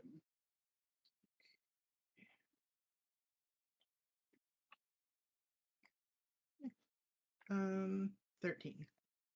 Okay.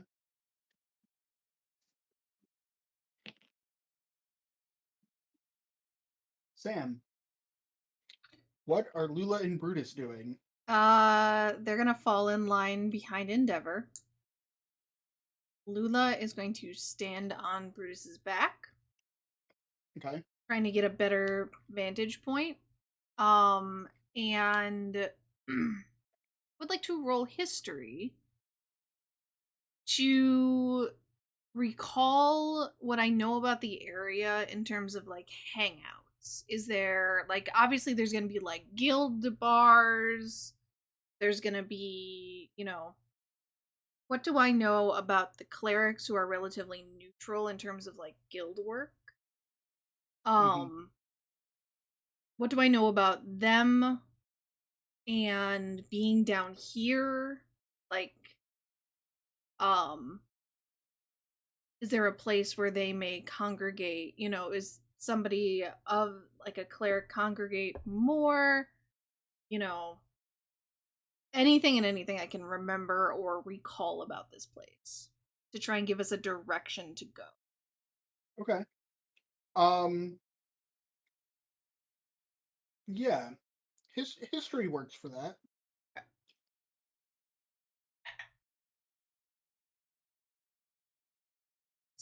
19. Okay.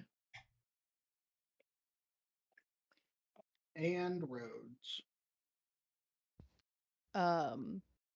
I am going to use perception. I'm letting the bigger person create the path and just looking for um someone who has mismatched eyes or the weird mustache. Okay.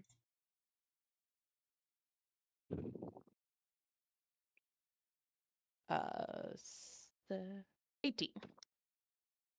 Okay.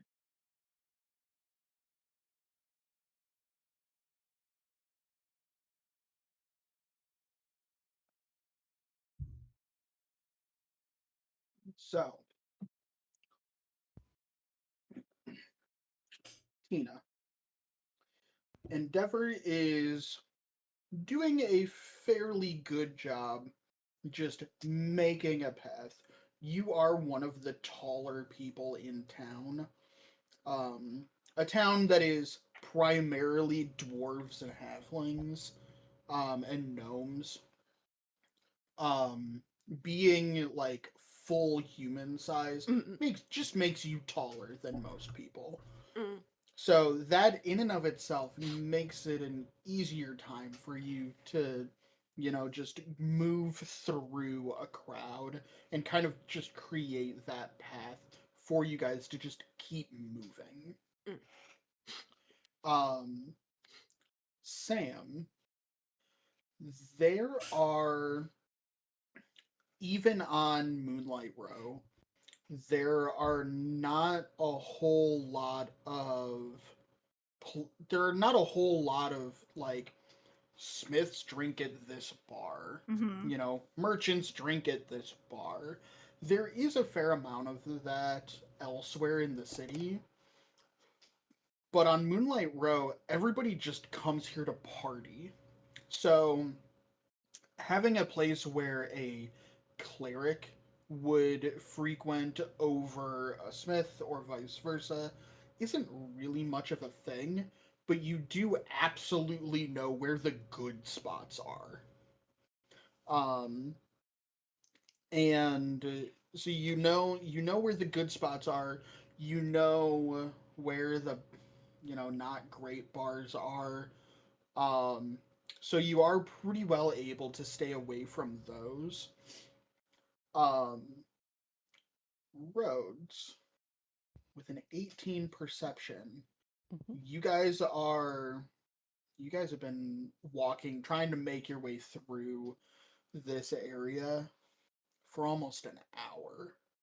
The sun has set at this point. All of the lights are on.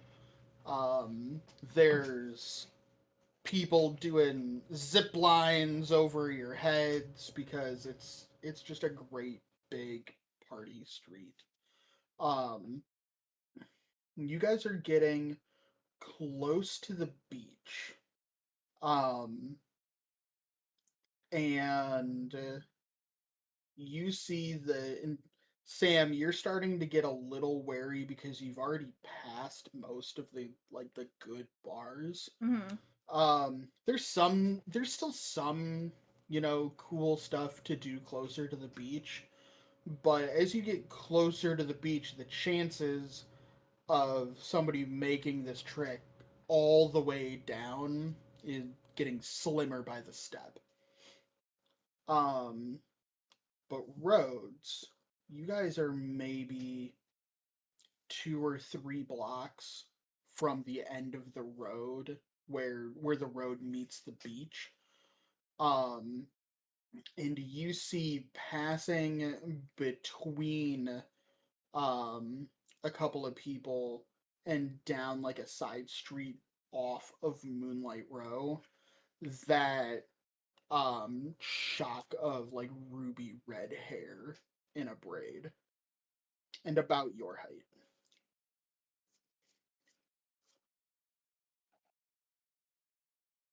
He will get everyone's attention, and like he's not shouting or anything, but he'll just get the group's attention and gesture in that direction, and start deviating a little bit off the path. Okay. We'll follow. Yep. Everyone makes a hard left from the right lane. Jesus. Eh. So I did not put on my blinker, by the way. I didn't signal. So Actually have a you learned blinker. to drive in Virginia? Do I have a blinker? It's a very good question. I probably should. Blinker. You just do the hand signals. I don't know what they are. I can't remember, but like motorcycles do, or you just like Like this, Mhm. that. Right, left, stop. Mm. I mean, this is Um, the only hand signal that my family knows. I'm from New York. We combine it with a couple others Yeah. to really put the emphasis on. So yeah, Alright. so the group turns down this side street, and just as you do, you follow it for another about a block or so. And you see clearly a gnome with that shock of red hair. The sun is down. The street lights on on this street are not quite super bright, not quite super close together, so it's still fairly dark. Ooh. But you watch as this gnome heads down the sidewalk and into a building and shuts the door behind him. As you approach, there is a sign above the door that says it is a wooden sign, kind of in the shape of a shield, as many signs in Skytown are.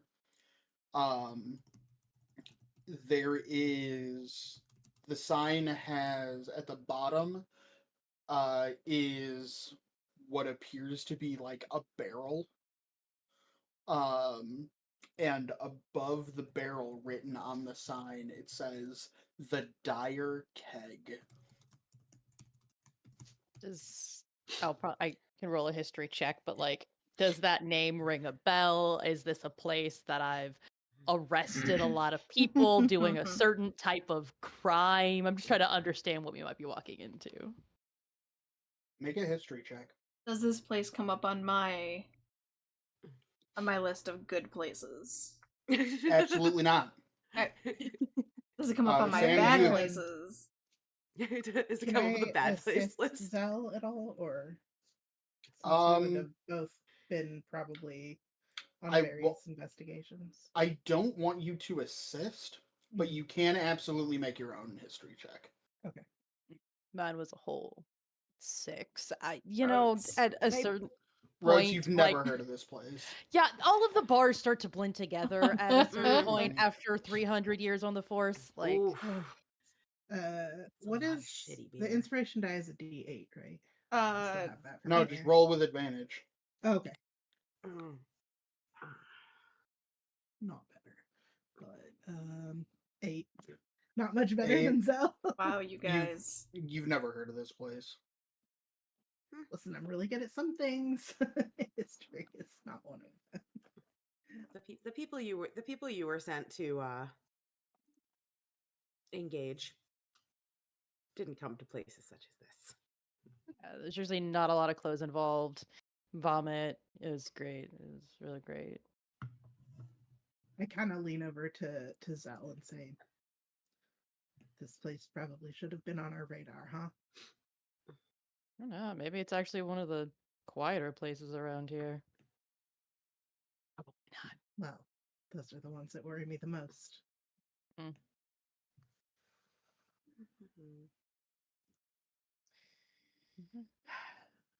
Well, let's figure out what's going on. Yeah. I'll start making my way over to the door. All right. Yeah, you guys make your way over to the door, and I mean, you watched this whoever this gnome is that you're following. You watched the door close behind them.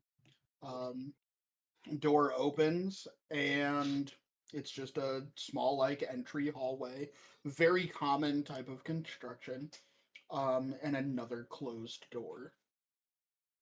Do we hear anything from inside as we get closer, especially given the location we're at? Some places you can hear them long before you see them. Make a perception check.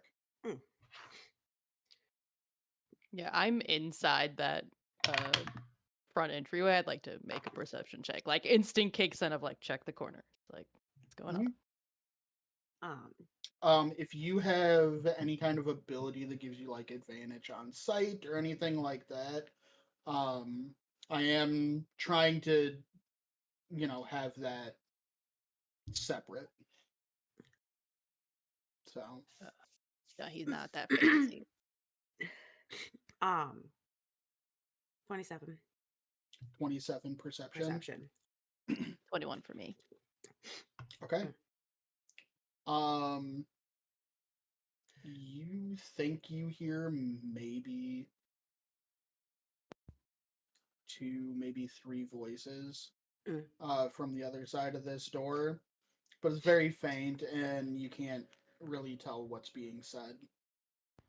So it does not sound like it is a loud, drunken party going on inside, No, absolutely not. in contrast to some of the other places on the street. Hmm. Okay. Is there anybody? There's nobody that came in behind us or anything like that, right? You guys don't appear to be being followed.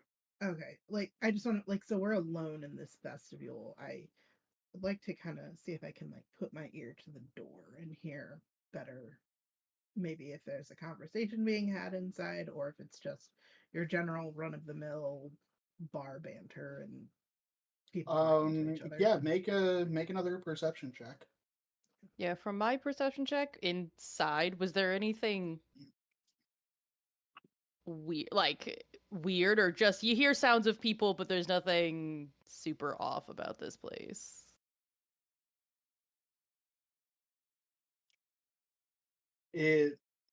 So the sign makes you think that this is probably a bar. Mm-hmm.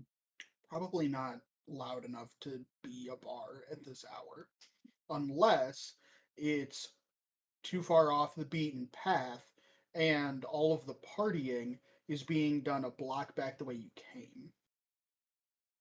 I rolled an 11. Not great. 11, you don't really hear anything. Yeah. Just seems odd. The double doors are what's throwing him off. Mm-hmm. Like It he's is expecting to worth have to give a code at the next door or something. it's worth noting that the mutton shop has a very similar construction to this. Oh, it does. Okay. That inner door is just never closed. Oh, okay. Well, shall we go in? We can Do look a- at, we can check it to make sure that there's nothing, Mm-hmm. you know, I don't know. Can't have Nothing gone that- far. Well, no, I mean, I would assume went in. He's in there. Lila We will. can knock on the door. It's a bar. Lila will follow. Not every bar Who is just a opens bar. the door? Zil does, because he's stupid. I This is need how he lost his Zill. arm. Yeah, we talked about this. I need Oh. Zill to make a Constitution saving throw. Oh fuck. He made it this far. 30-20. Yeah, 30, he's got 20. Yeah, you open the door and there's a bar on the other side. It's a very small. You walk in and you see a very small, very quiet bar. Oh. That gnome that you were following is about 5 feet in front of you at this point, and he's having he's just been delivered a beverage. There are a couple of tables. There is one table that looks like it could seat your entire group.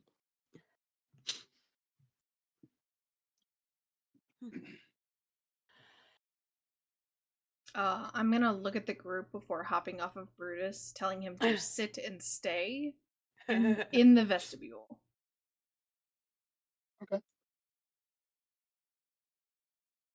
Can he alert us if something bad?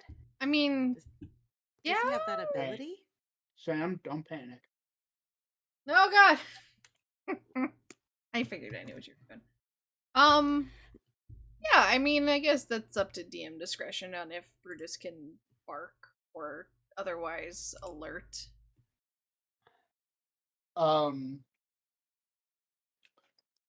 That's a simple enough command. Brutus is probably smart enough to follow that simple command for a duration. Yeah. That I don't know how reliable it will be, but if someone comes too close to him, Brutus will start barking. Mhm. But yeah, there is, so right as you enter the door, There we go. 15, 20 feet in front of you, 15 feet, is a small bar top and at the end of that bar is a very large barrel. Just in the corner, kind of in that shadow, you almost miss him walking in, but there is actually a doorman. Oh, yeah. He is a dwarf wearing a tricorn hat, and a large bushy black beard, and he's just standing leaning against the wall looking intimidating as a doorman should. You have the bartender, you have the gnome, and you can see two other patrons, each at their own table enjoying a quiet drink.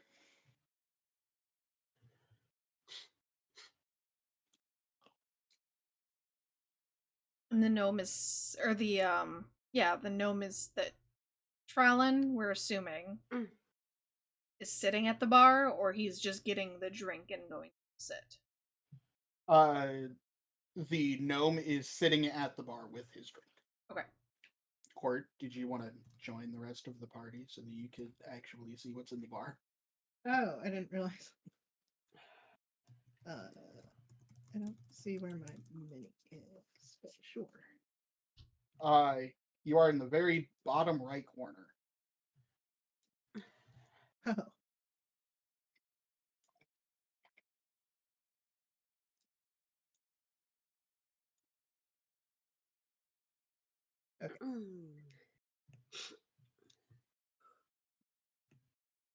Mm. So the bartender sees all of you come in and says, "Oh, grab a seat anywhere. I guess I'll get a couple of drinks going for you guys in a minute."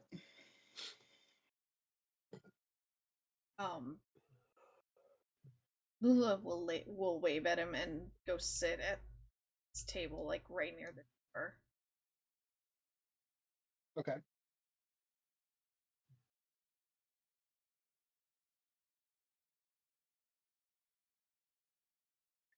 I'll join Lula at the table. And it looks like on the map, it looks like,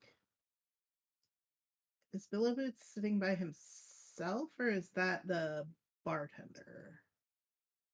Uh, the gnome is sitting by themselves in the middle Okay. stool out Okay. of three, and that is the bartender on the other side of the counter. Gotcha. Okay.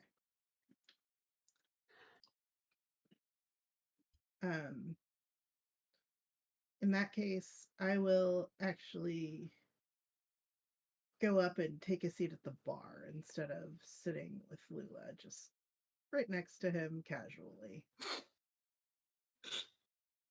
Okay.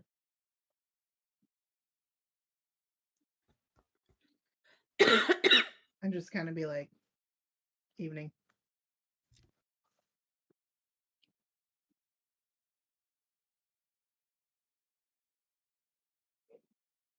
Okay. Hang out over here, close, and just listening. Just here. So we've got Lula at one table, and then Endeavor and Zilny at a second table. And I'll then- probably be I would move to the one that has the 3 chairs. Like the one that's down by Lula. But I think I'm Okay. gonna focus. I'm looking at the rest of the bar. Mostly to determine, do the other patrons look like clerics? Do they just look like normal, other types of people? Make a perception check. And while you do that, as soon as Helia sits down at that available stool, Trallin will look to you. And at that point, you do see the different colored eyes. So you know you've got the right guy. but he looks at you, kind of nods and half smiles, and then scooches over a bit.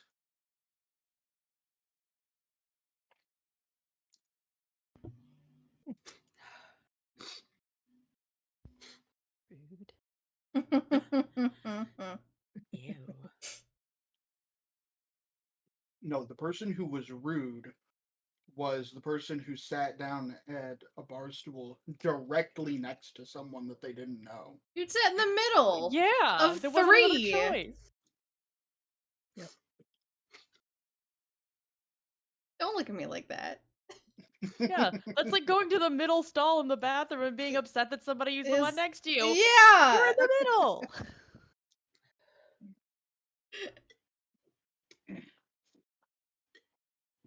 Maybe he Um, was trying to broadcast that he didn't want anybody else sitting at the bar, huh? Maybe he he just shouldn't likes have his personal space. Maybe he shouldn't have sat in the middle. I'll look at Helia, or Zil will look at Helia and just try to make eye contact of like, I'm just trying to understand, like, you want me to crowd this guy in closer to you, or you got this? Like, well, I'm just kind of like standing there. She'll look at Zell and just kind of be like, come He'll, have a drink. he'll come to like right at the edge of the bar, like pretty close to Charlian, and lean over to like order his drink. And after giving his order, he'll look at Charlian and just say, "I think the lady said good evening."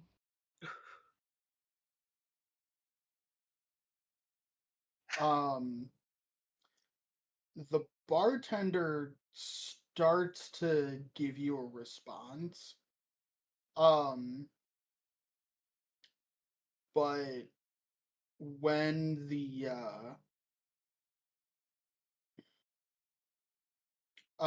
when you address Trallin, they both kind of like look at you quizzically. And Trallin kind of like looks at you, then back at Helia, and is like, "Oh, good evening." Are you confused about a friendly greeting? I didn't mean to crowd you. I just was looking for a nice new spot to drink at and took a seat. You were Good. sitting in the middle after all. I'm sorry, and I just like the extra elbow room. I know I don't have much of it, but no harm done.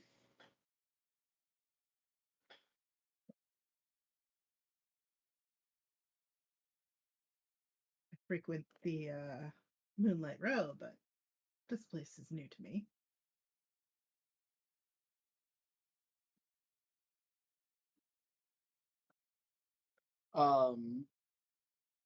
He gives it a second,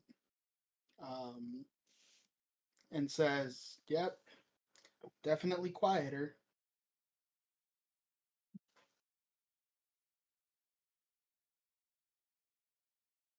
I'll kind of like look to my compatriots like,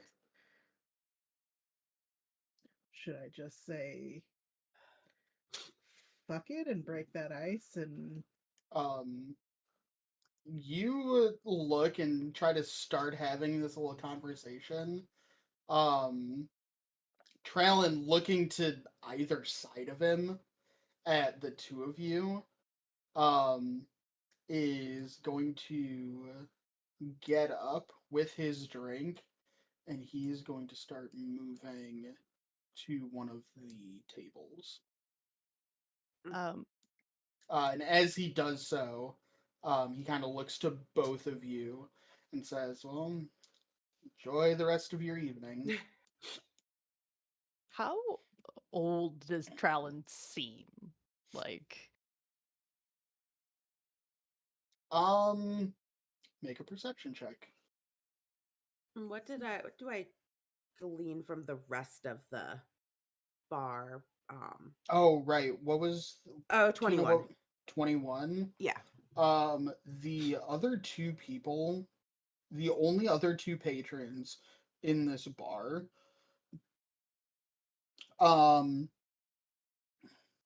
are definitely staring at your Mm. group. Two of you, not only because a group of four people just walked into this tiny hole in the wall, dirty bar that's a block from Moonlight Row. Why the fuck are you here? Go to a better bar. Um, We were kind of broke. We um, are. but it was four of you walked into this place. Um, one of you went and sat down at the bar. One of you is just standing at the other end of the bar like an asshole. And the other two of you fucked off entirely to go sit at a table. So they're definitely staring. You have definitely made a spectacle of yourselves. But I mean, they're not. You haven't really done anything, so they're not doing anything in response to the nothing that you're doing. Do they look like clerics? Do they look like there's nothing No. identifying that would place them in a guild of any sort and or a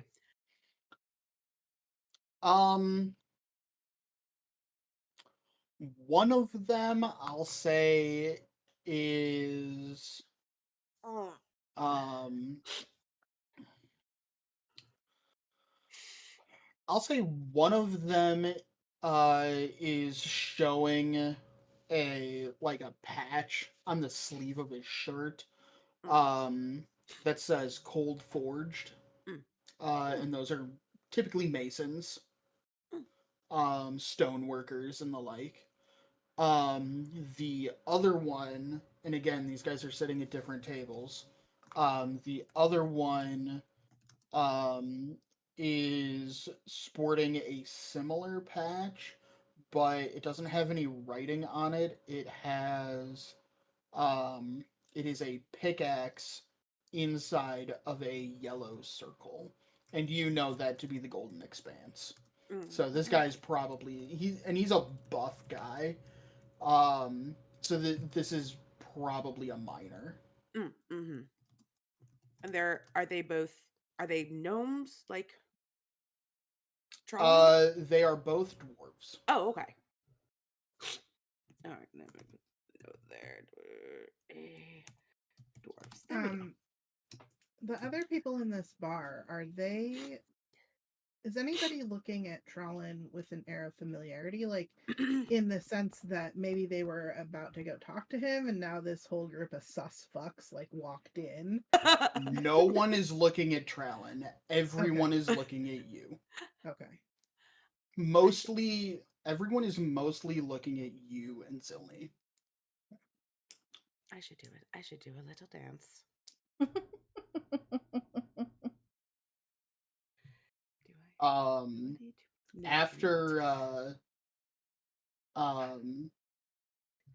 After Trallin walks away and goes to sit at that table,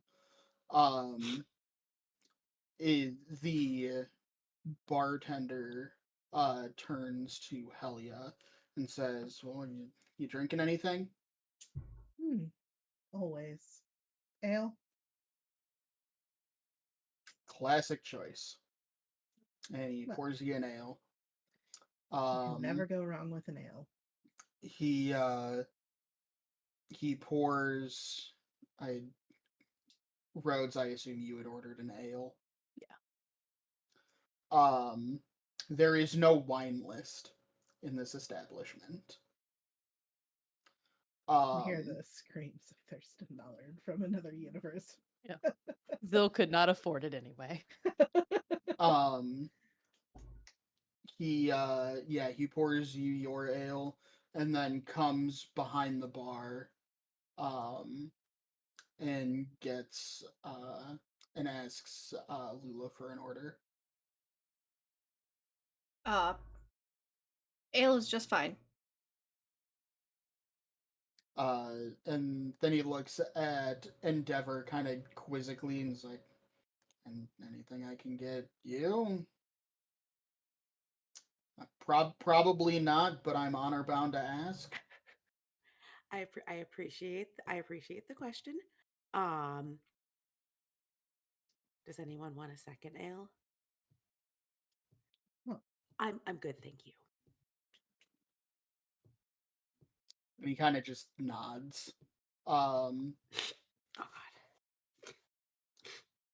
He goes to pour one more ale, delivers it to Lula, and then before heading back to the bar, he checks in on the other two tables, and then Trellin last. I would like everyone to make a perception check. Anyone interested in listening in on any conversation that the bartender has with any of them can make a perception check. 7. Which dice? Which dice? 17. Oh Jesus. I will that say I it? have a passive perception of 22. Don't know if that comes into play at all.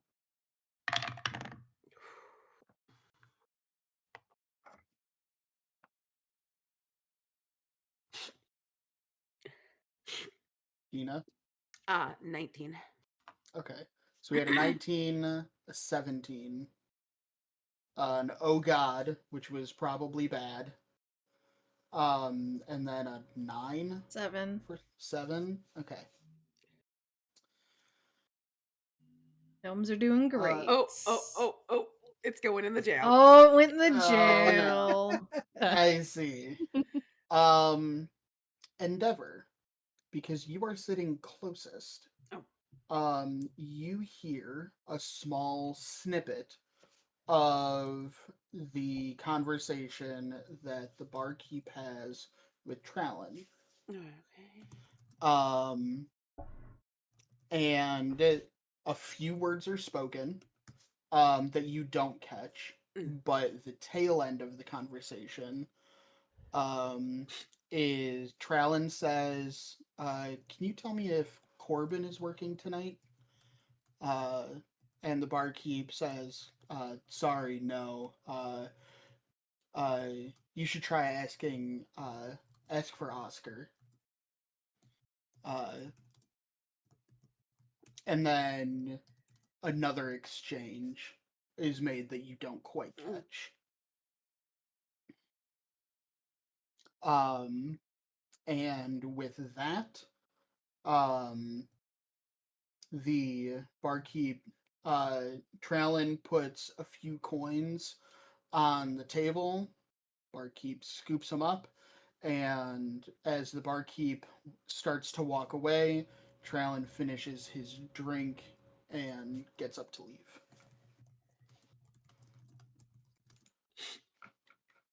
As he gets up to leave, Lula's gonna, like, clearly taking a sip of her drink and, like, trying to, like, actually look like they were here for, drinking.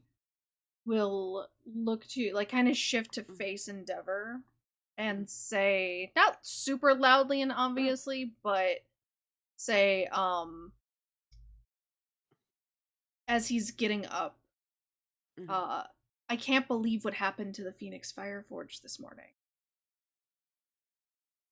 For somebody who has all of those people looking in on it. I know. You would think that they would have some form of, I don't know, oversight? Somebody. Most forges have Inspector? an inspector or somebody who from the temple. Well, I would think the temple must have sent someone down there with all the injured. Well, clearly the forge master was not looking after them this morning. And I want to kind of see if if he picks up, like if he starts listening in at all or reacts to the news.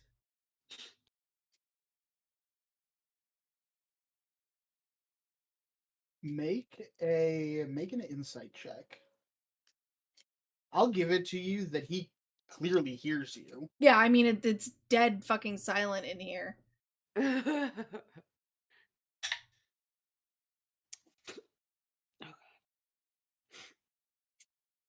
Um,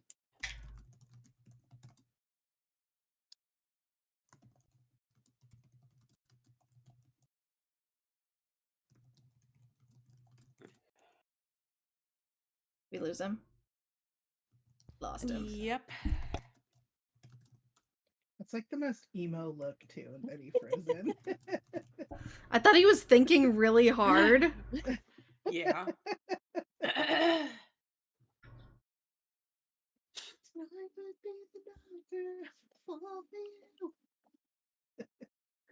I could hear him talking a little bit too. Uh-oh. You should Weird that it's yell. just him this time. Is I he? mean, it's been both of you like at this. Oh. Uh-oh. Oh, Last I'm sure his Oh, screen the looks overlay weird. is fucked. Uh-oh. Oh, now I'm DM. Oh no. am I back? Am I Mhm. good? Yes. Hello. I'm sorry. It was my fault. I disconnected. I knew it would mess everything up. I was trying to be quick.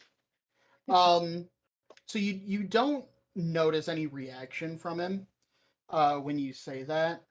However, he does say, well, the clerics wouldn't be responsible for, like, and he says this just like kind of in passing. Mhm. He says, well, clerics wouldn't be responsible for like the inspections. That would be up to the guild. But it is at least a good thing that that no one lost their lives. I did hear about one person that was seriously wounded, but Yeah. but no Or- deaths, fortunately. I- And he kind of just says that in passing and keeps walking. Yeah, Um, Fuldar definitely could have used a cleric today. Luckily, we got to him in time. I thought there was that other person. And as Trellin leaves and heads out the door, he looks to Zilny and Helia and says, enjoy the rest of your evenings. And he turns to leave, and the moment he walks out the door, you hear bark, bark, bark, bark, bark, bark, bark, bark, bark, bark, bark. Please tell me Good and it Bruce's voice box boy. actually says bark, it- bark, bark. plasters him to the wall. Lula will get up. Mm. Similarly, as somebody who used to own a dog that used to just bark at everybody, immediately gets up and starts being like, Brutus, no! Brutus, stop! And like tries to rescue Traylon. And like, I'm so sorry. I knew he's too big for being in there, so I left him, but he's kind of he's clearly malfunctioning. Come on, Brutus. And she will take him outside. Outside. Yeah. When you leave, do you go left or right? Left would be the direction from which you came. I just watched this episode of Doctor Who. I think she would go out the door to the sidewalk. Yeah, left would be to the corner intersection. I want to go. I actually just want to stay like. No. Let me put where I think we're gonna go. I We're just I haven't been able to get all of my Foundry stuff fixed. That's okay. Oh no, I can't see me. She's gonna take Brutus like here. Okay. Like Just out the kind of like door. out the door, out away from the door, still kind of in the lamplight. Yeah, but clearly like hanging around because the people she came with are here. Mhm. But getting him out of the way. Okay.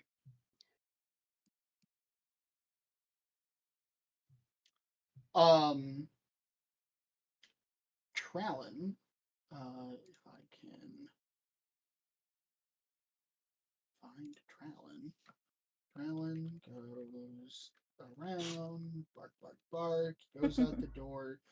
He follows you out, and then um, turns down the sidewalk, heading the other direction, farther down the street. Okay.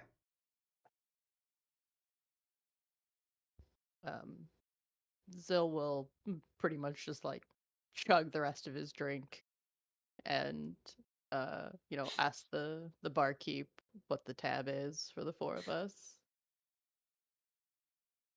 Um, he says, 4 silver.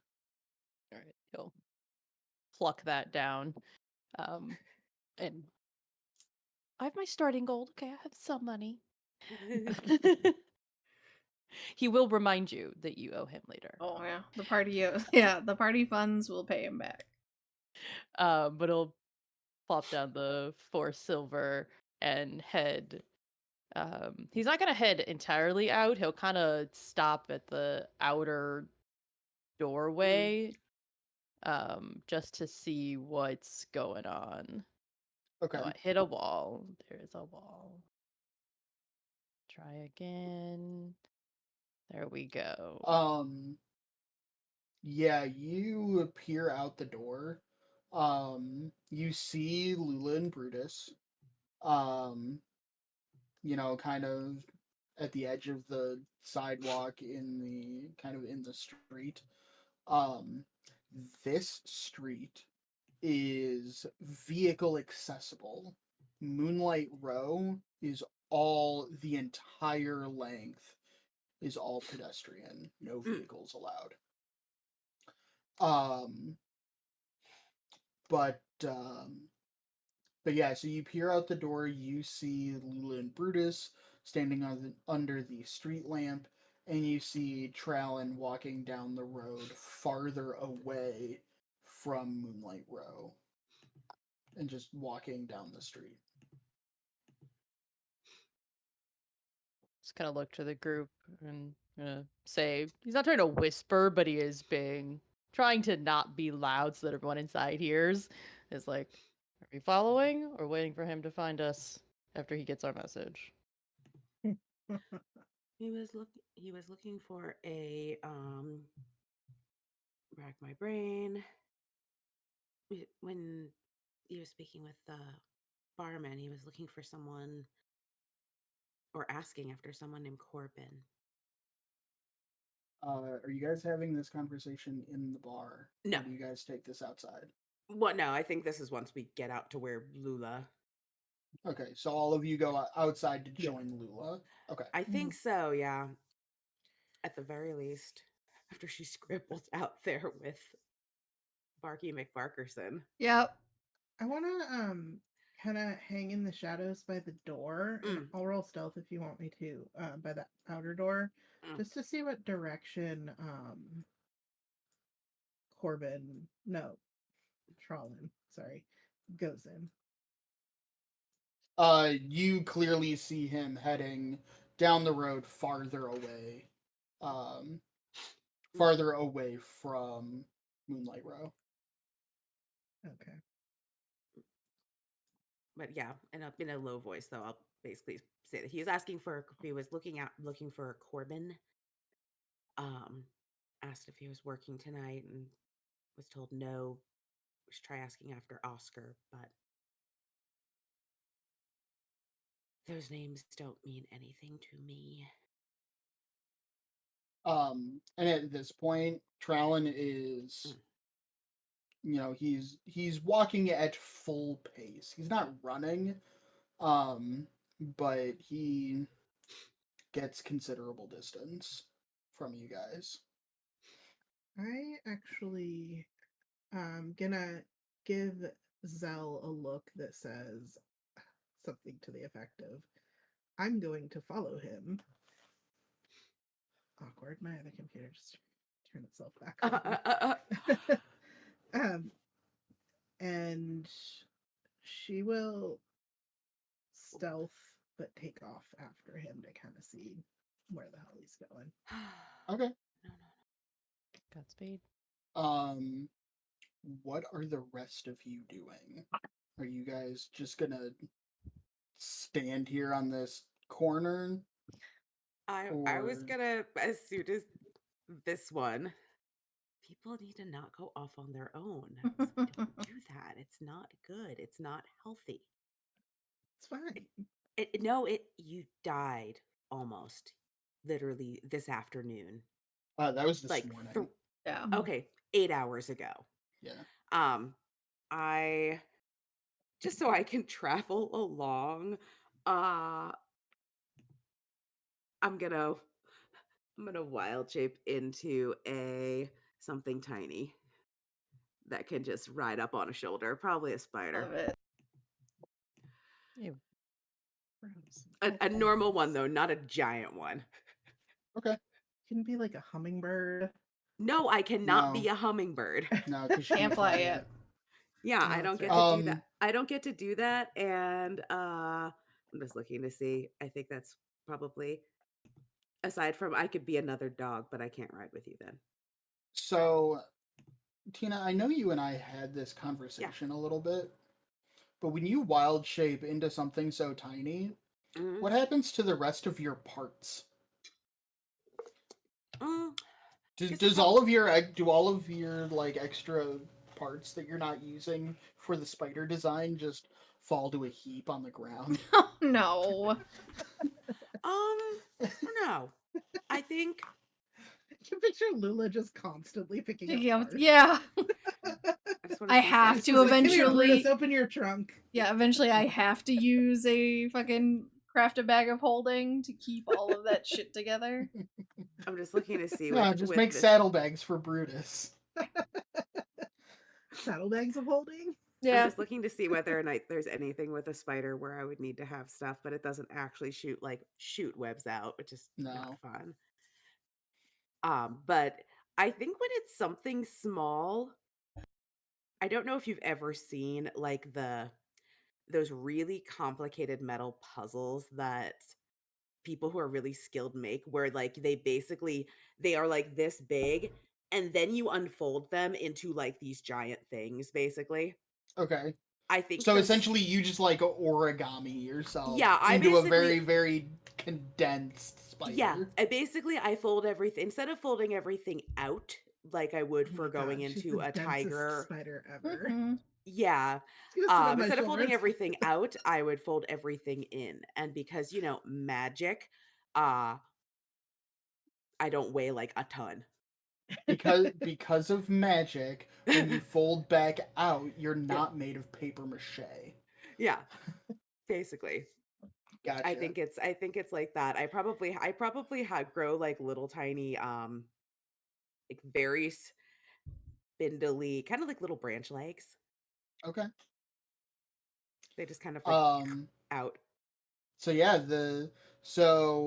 just like a normal like regular size teeny tiny spider, you have 1 hit point, Yep, but you have a climb speed. I do. I I also have dark vision, which is kind of nice because I don't Cool. have that as fucking Warforged. That's fucking weird. Nope, don't cut that. But yeah, so the two of you take off. Court, I assume you already rolled your stealth check. Indeed. It wasn't great. It was a 15, but A 15. I'm hanging back. I'm back. I'm not trying to follow like, tailgating him, but hanging back, sticking to the shadows and keeping pace enough to watch where he's going. You see that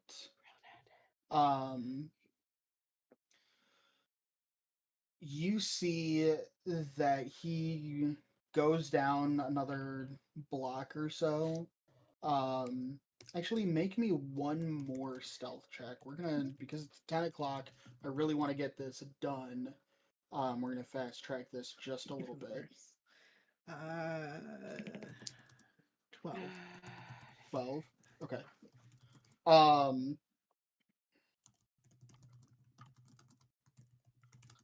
the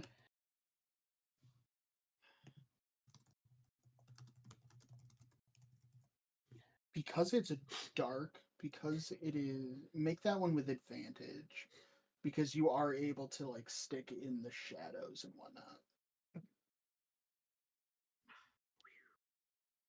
It's better, but still not super great.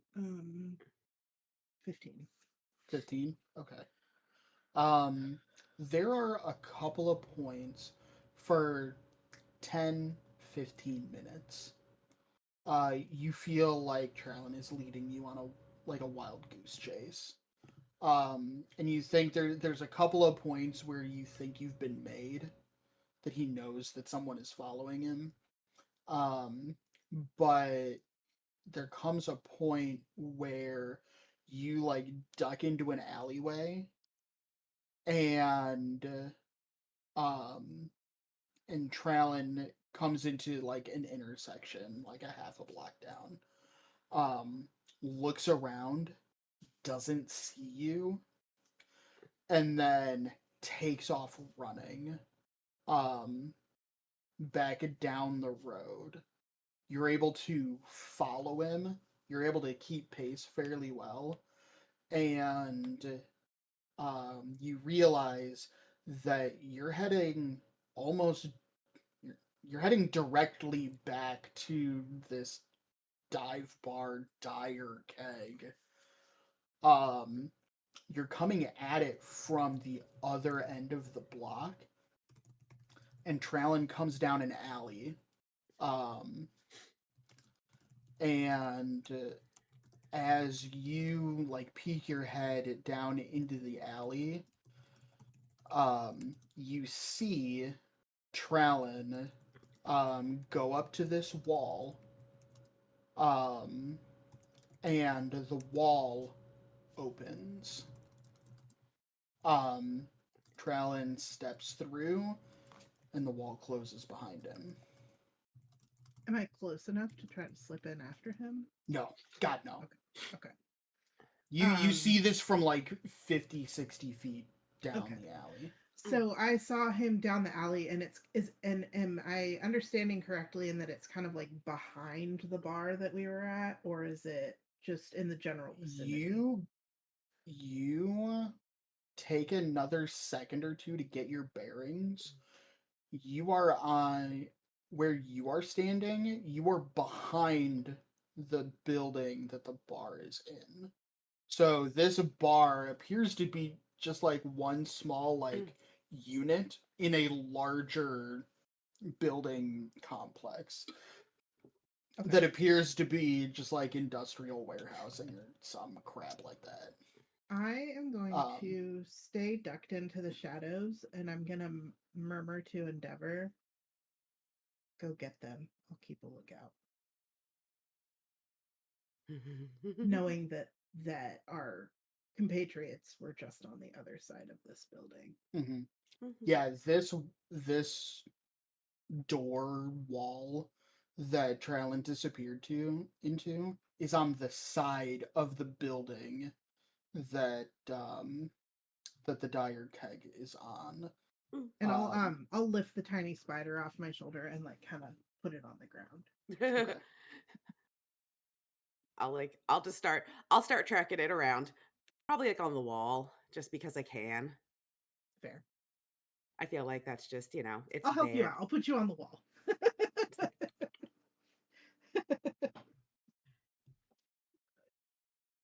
And And I can actually, see where I'm going, so that's cool. Yeah. I can see things. Hey, you put me on the wall and I just vanished through it. Shit. Guys. Okay. So, Court, you are right there. Mm-mm. I don't have dark vision, And- so this is fun. Yeah, about that.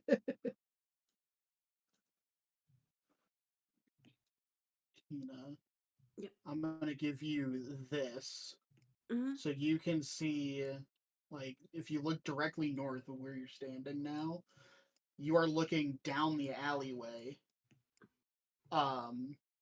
And the light at the other end is where you started. Okay. So it is a very dark alleyway, but Yep. Just give me a minute. yeah. You rejoin the Yeah. group. I rejoined my group, but I'm not actually gonna change back. Charlotte's Web it. Yeah, basically. Humble. This way. What you get is you don't even I don't know, well maybe you see I picture you just, Endeavor, like, but weaving what the you web do between see Brutus's is the ears. web that has Yeah. an arrow pointing this way. Okay. They'll follow it. Yeah. Web message. Okay. Sure, this will end well. And then Mhm. I'll destroy the web just Amazing. because, we don't leave directions for other people. All That'd right. be really useful for passing So messages. Sam and Rhodes, make your way down the Down the road here. alleyway. Mm-mm-mm. Let me get down here. Oh, I lost me. Far off the map. Touch O. That wall was That's good. you. Was That's you. Okay. Sam, do you want me to switch you back to Oh. both of you? it doesn't matter. I mean, if you just want me to use this, it really. That's fine. Hey, Baba. Right. Okay, do we see? Can I see him? Periodically, you just get little arrows that, like, you're on the right Keep direction. going. We're You good. can do Yeah. it. Do you want stealth rolls? I'm trying not to be loud. Yeah, give me you know. everybody who's interested in being quiet, give me a stealth roll. Yeah, I guess.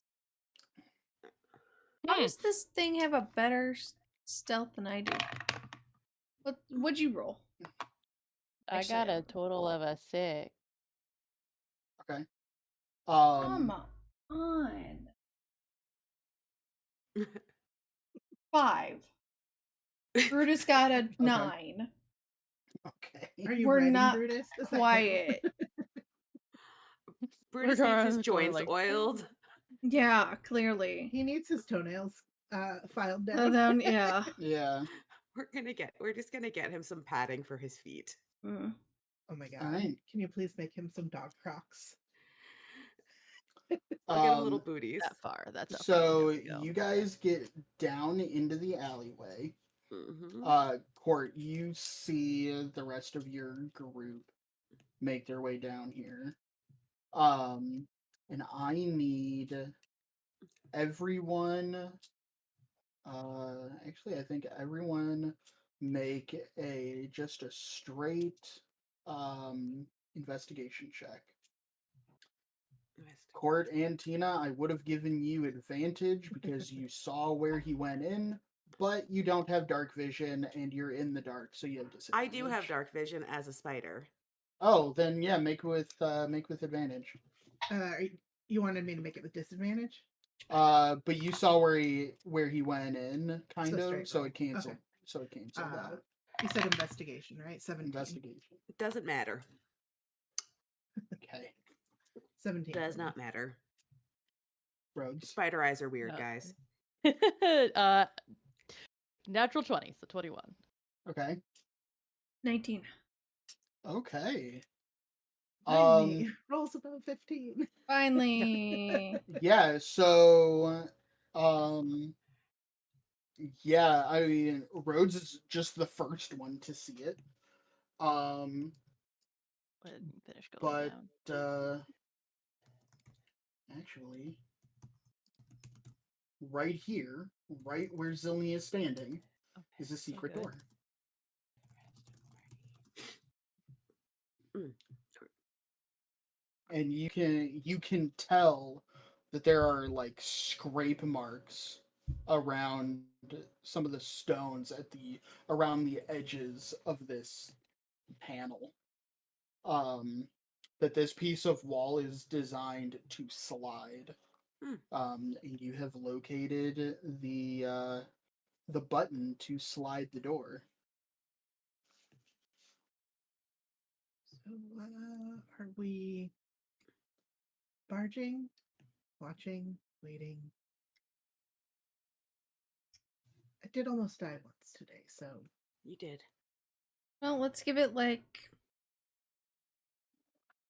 a couple minutes and then just casually walk in. behind the secret door. He was in Give it there to him. first. Hey I'm fine with it. guys.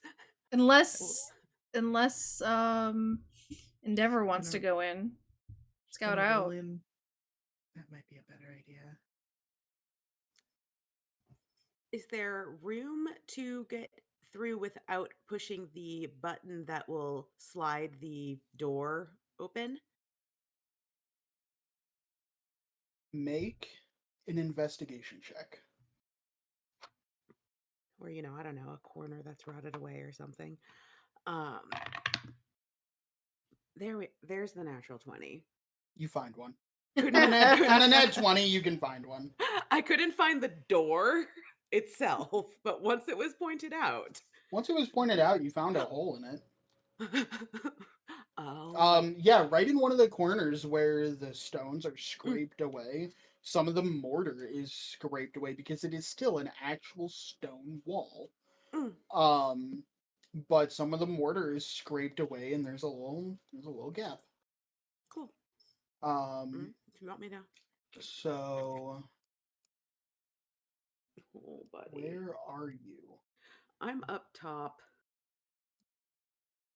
You're over here. Okay. Mm. Zill's just standing on the other side, like he's gonna, back up a little bit to Oh, there we make go. room. And he's just standing there, gun in hand, just staring at the door. I can't Alright. actually see you guys. I can just I can see where your dots are, so I assume that's where your characters are, but I can't see your tokens. Right there.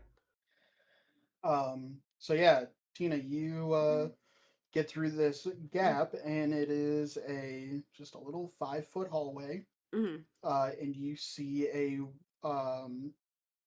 wood and steel reinforced door Mm. about 20 feet from you. Let me see. What kind of is this like is it a wood hallway, stone hallway? What do we Stone. have for It's all stone. It's all stone, torches, If anything on the walls? Uh, Basically, is it like there is completely barren? It is pretty much barren. There is a very small, like 3-candle chandelier Mm. hanging from the ceiling, providing a little bit of Mm. light to this hallway. Okay. Well, I will go and I guess crawl my way over. Probably stay toward the in my mind I came in through the top corner, so I'm probably doing Yeah. this up on the wall. Yeah, up on the Getting wall, like ish. Yeah, you get to the door. You see that there's a little alcove, Mm-hmm. and there's a guy standing there. Mm-hmm. A guy wearing, I'll say he's wearing, like thick leather armor, Mm. and he has, um, a long sword, and he has a pistol on him. Mm. And so he's standing there. We have a door, Yeah, like kind and of a there, door at the end of the hall, and then yeah, he's standing in like an alcove, basically next to he's the standing door. like in an alcove. There's another door next to him. coat closet, as one has. Yeah, I think as soon as I get down toward that area and see that, okay, there's somebody in there and it's not the person that we saw, Yeah. I'm going to backward to the front Okay. door. You're gonna leave. Mm-hmm. I want to let them know. Oh, that was a freezing. again. Yeah. Oh no. Yeah, our internet just went. Oh. Yeah, the Have y'all stream been having is. weather or anything like that? Nope, Hmm. just in assholes. Oh. Just fuckery. Just fuckery. All right. How much did you miss? Tina was just leaving. I'm wondering if I we need to was- put a yeah. pause on this since clearly our internet is to. Okay. Well, yeah. We. I know you will, want to keep going. It's just we're getting real late, and Yeah. I just lost your video. My video entirely. Yep. Perfect. Really? Oh. Well, To me, we he's will. just spinning boxes. Oh, yeah. Oh. Well, we will put a pin in this, Yes. and we will pick it up next week then. Yes. All Sounds right. good. Sounds like a plan. All right. Thanks, Right. everyone. Yes, yes, yes. Thanks night, for night, playing, night, night. everybody, and Yes. dealing with our crappy connection. Matt. Bastard internet. It's internet. All right. Bye. All right. Bye. Bye, guys. Matt.